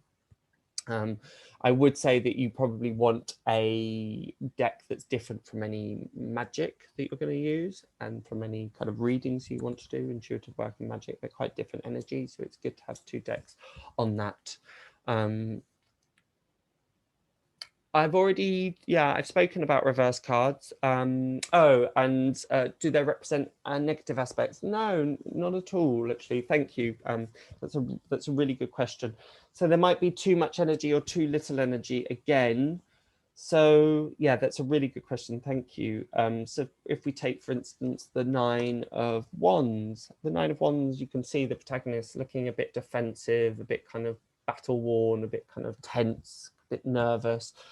And if that's a reverse, maybe that's too little energy about that. That's actually a positive. Let your guard down. We don't need to be in this position. It's kind of be more open, be more free. We don't need to be in this place. We can reduce it. Yeah, so you're absolutely right. It doesn't always have a kind of more difficult or challenging aspect. Totally. So yeah, thank you. Reversals have done that. So specific way to shuffle the cards. Okay, and we've done the thing. Great. Sorry, I missed note. We've covered that. First card, the Magician, and how to heal card is the Fool. So again, really check in with your intuition. See why. If you're stumped by a card, put it in between your hands and ask. Sometimes the easiest thing for us to do, and the thing that we forget most often to do, is to ask. Just ask our intuition, ask our guides, ask the universe. What does this mean? Sometimes it just drops in. Sometimes we just forget to ask. We expect it to come to us, and it doesn't always. You're so welcome. Somebody's signing off to get to work. Very lovely. So are there any questions before we do a wrap up? Be sure to put them in the chat box. Lots of people saying amazing. Our cosmic journey in a hawk over Rainy Valley. Brilliant. That's amazing. The first thing I got was, you are strong. Amazing. I didn't say your colors, but I heard that. Absolutely. You'll always find in your tarot blinds that there are different things that will jump out to you. Some people will find colors much easier. Some people will find feeling much easier. Some people will hear things much easier. So absolutely fine. Just know that, just respect that. It's absolutely fine. Great. Brilliant. There's amazing messages coming through. So this is amazing. I'm remembering how much I love this. Oh, fabulous message. That's amazing. Great. I'm just going to check. Brilliant. For any doubts, can we get in touch with you for some clarity? Yes, and yes, you can, of course. My doors are always open. Please just know that I'm often very, very busy. So I do try and get back to you, but I might not be able to do it immediately. But I would always say, double check if you knew, if you're aware of, always check with yourself first, because so often we know the answer, really. We know the answer. So funny, the amount of times I'm in a reading with somebody and I say, da, da, da, da, da, and they go, oh, I know all of this. And I'm like, I know you know all of this, but you haven't done anything about it. You haven't acted on this. And they're like, oh, yeah, that's a good point. And I'm like, yes, you often, we know the information. But of course, please, please, please, you're very, very welcome to get in contact. I love your questions. It's amazing. Fabulous. Oh, really, really lovely things coming through. Wonderful, wonderful, wonderful, gorgeous. And Priya has put a thing in there about the next masterclass as well. Somebody's asking, is there any books or videos you can recommend to get to know about the tarot better? My book, when it's out, because it doesn't do a list of meanings, there are some really, really good things on YouTube. There are some great things on YouTube, actually. So just look. Books, less so, because so many work on them in the principle of you've got to learn this. This means this. This means this. The Six of Swords means harmony and balance. The Seven of Cups means confusion. And that's not the best approach. So books are often a little bit more difficult to recommend, to be honest. Hence why I was needing so much to write, but it's a great question. People are saying they've learned so much. It's fabulous. I asked the question above. Did you see? I didn't, Circle K Studio. I'm sorry. Please just put it back into the chat box. I'm sorry that I missed it. Can you share the page showing the suits again for the associations? Absolutely. Somebody said, how does the tarot relate to a playing card deck? So the spades in a playing card deck are swords. The cups are hearts.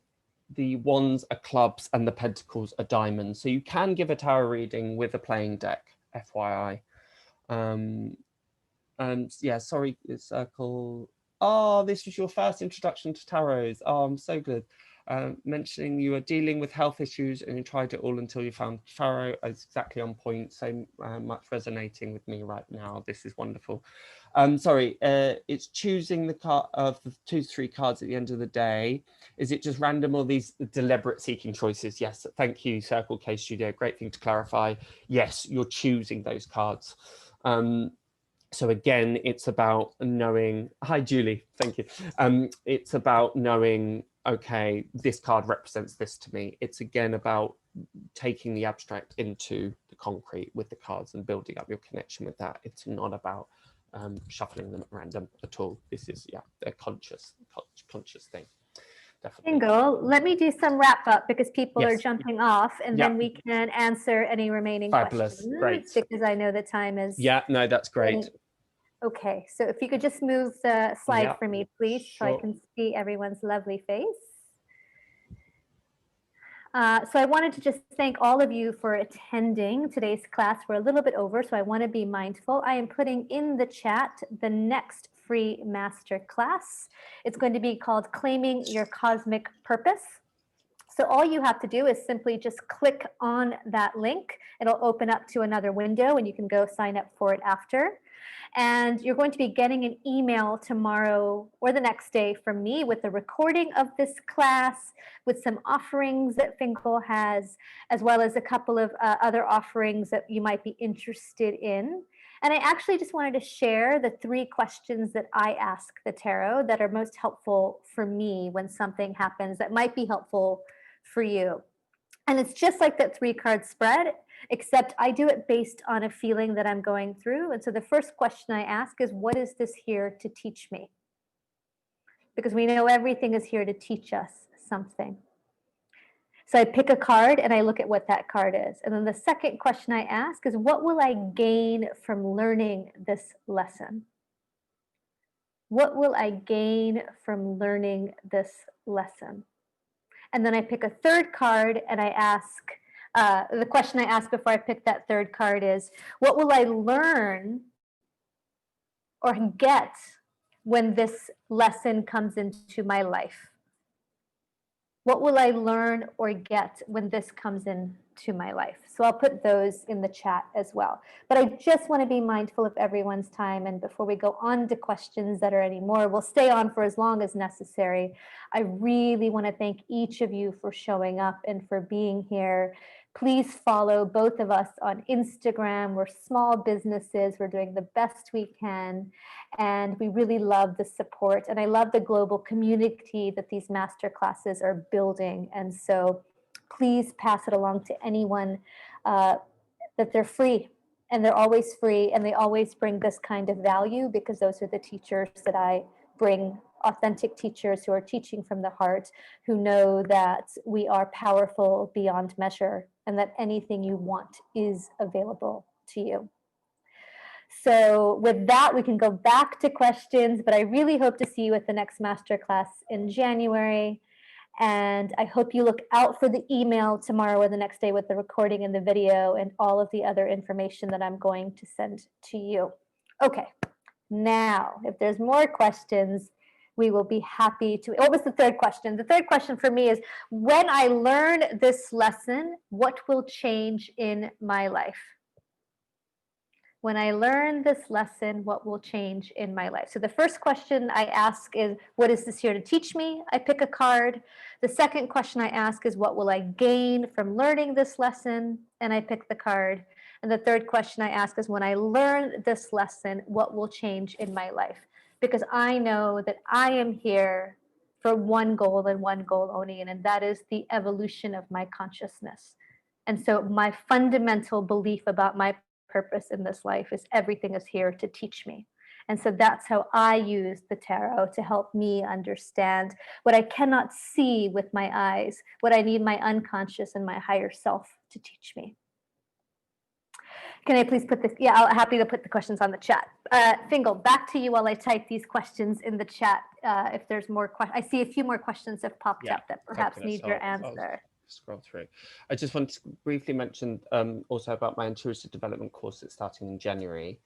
This will go out on the email tomorrow, but if anybody wants to kind of continue studying with me and learning with me, particularly to connect with your intuition, yeah, just look out for the email tomorrow and there'll be more details on that. And so somebody was saying, can you explain the connection between the suits and their connections, like cups and emotions? Yes. So, explain why they're in that particular way. Is that the question? Why is cups emotions? Why is is that the question? Sorry, Taylor, if you could just put in the chat box if that's what you mean.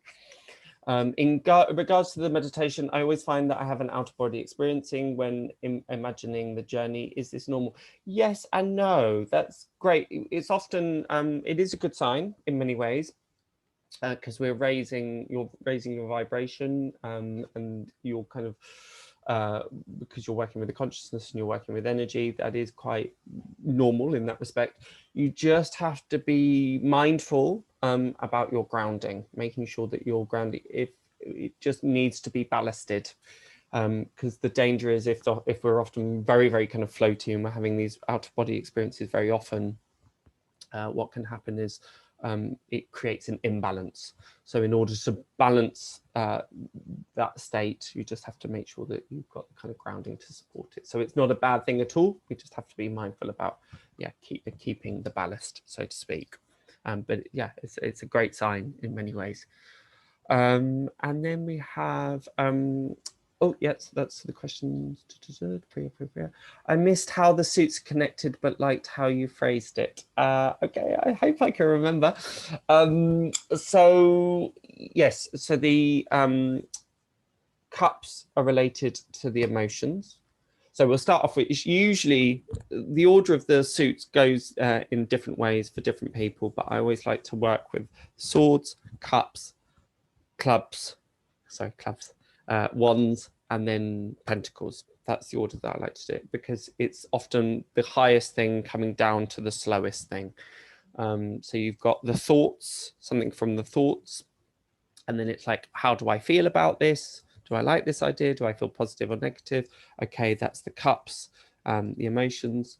Very difficult to control our emotions. They spill around, they splosh around all the time, just as in thoughts are completely intangible. They're not concrete things. They can kind of flit, just like the air moves around. Then we've got fire, which is a very creative force. It's the driving force. It's the thing, it's the passion. It's the fire in the belly, so to speak.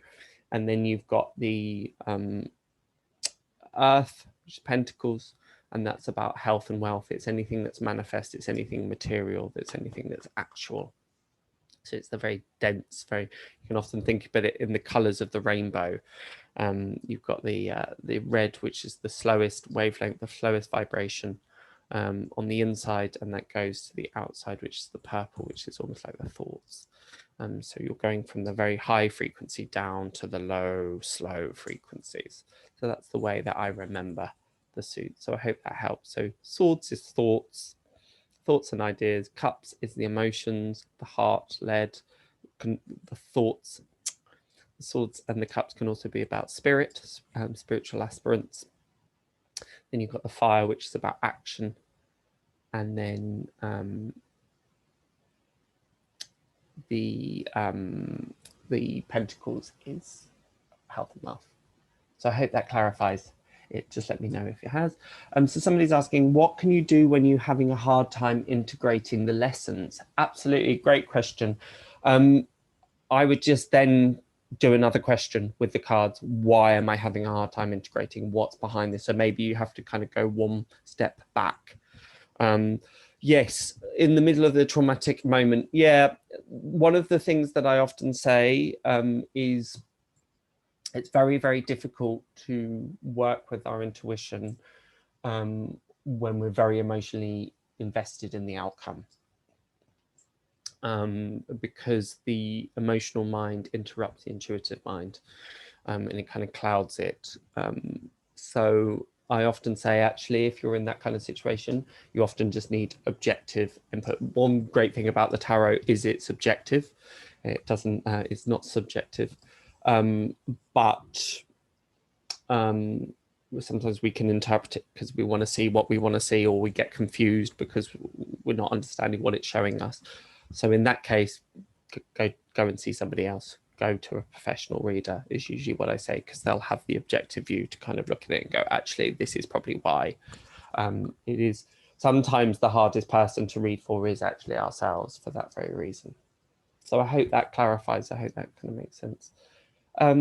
So Leona said, what is your Instagram account, Priya? So maybe if you you type that one in. Dr. Heal Thyself. Yes, exactly.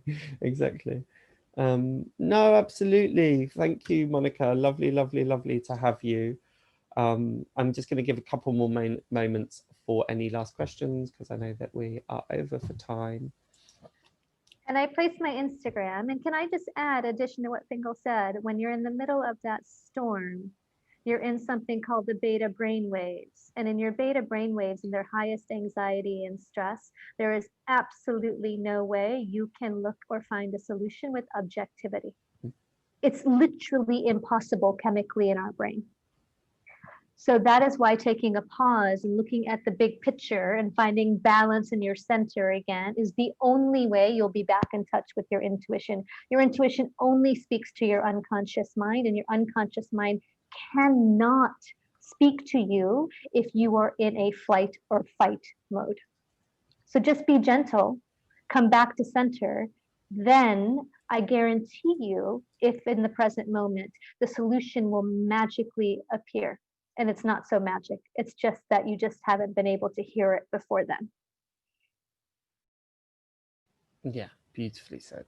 Yeah. I'm just writing in the chat box because there's still seems a little bit of confusion around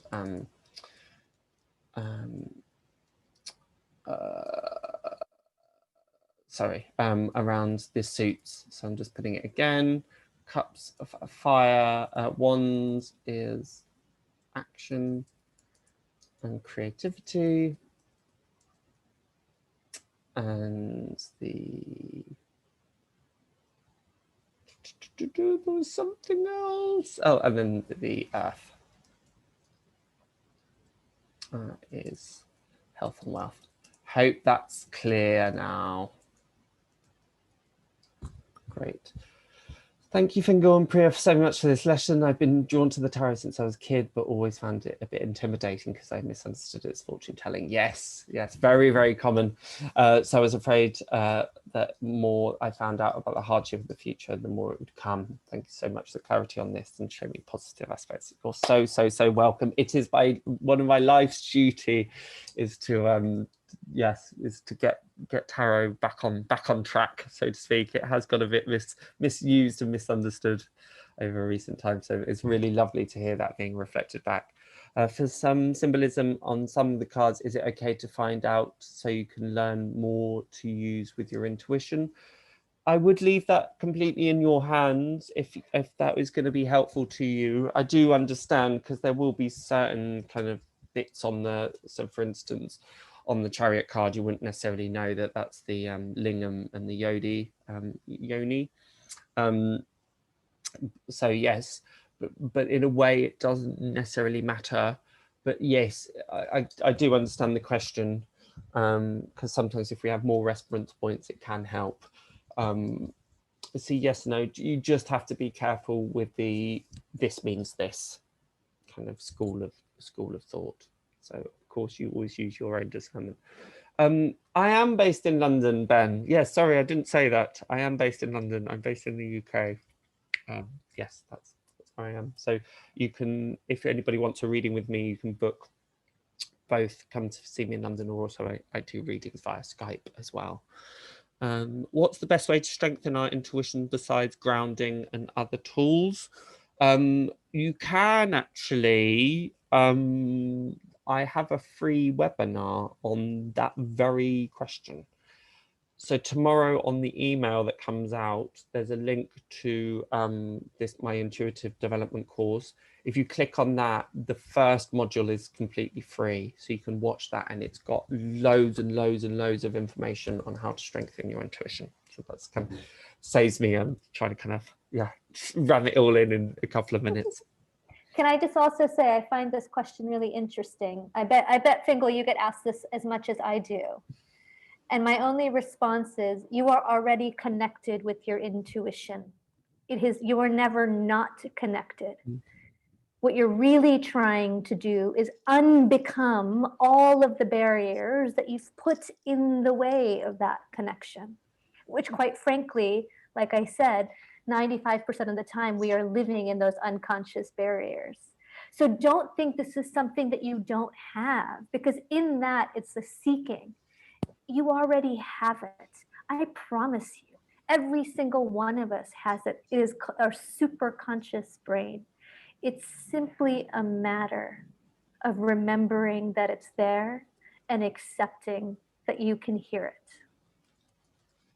And that is really, really a perspective shift that I think is really key to first getting that intuition is a part of me. Absolutely. Thank you for a great question. I remember asking that question in the beginning, right? Because being a lawyer, I was very left brain and logical. I was like, I have to see it to believe it. But that's just simply not true. Okay. Your left brain as well, absolutely. I get it. So tomorrow or the next day, as soon as this video comes up, you'll have all of the links of our Instagrams, our classes, our websites, and we really encourage you to keep in touch and stay connected. I think both Fiongal and I have some offerings that might be interesting to you. And maybe we'll do another offering together. Let's see. Yeah, I think, there's so much to cover, so that would be great. Yeah. All right. Thank you so much. Thank you, Priya. Thank you. And thank you everyone for attending. It's been gorgeous, and really, it's wonderful that everybody's been so beautifully engaged, and I'm glad that everybody's got so much of it from it. So yes, thank you all. Have an amazing weekend. Thank you, Priya, for inviting me. It's an honor. It's a complete honor. And yes. Lots of love all. Thank you, Fiongal, for being here and for teaching this so beautifully from your heart and as a free gift to all of us. And thank you all for joining. Really hope to see you at the next master class. And adios. Adios. As they say down in Mexico. Adios. Bye. Lots of love, everyone. Goodbye.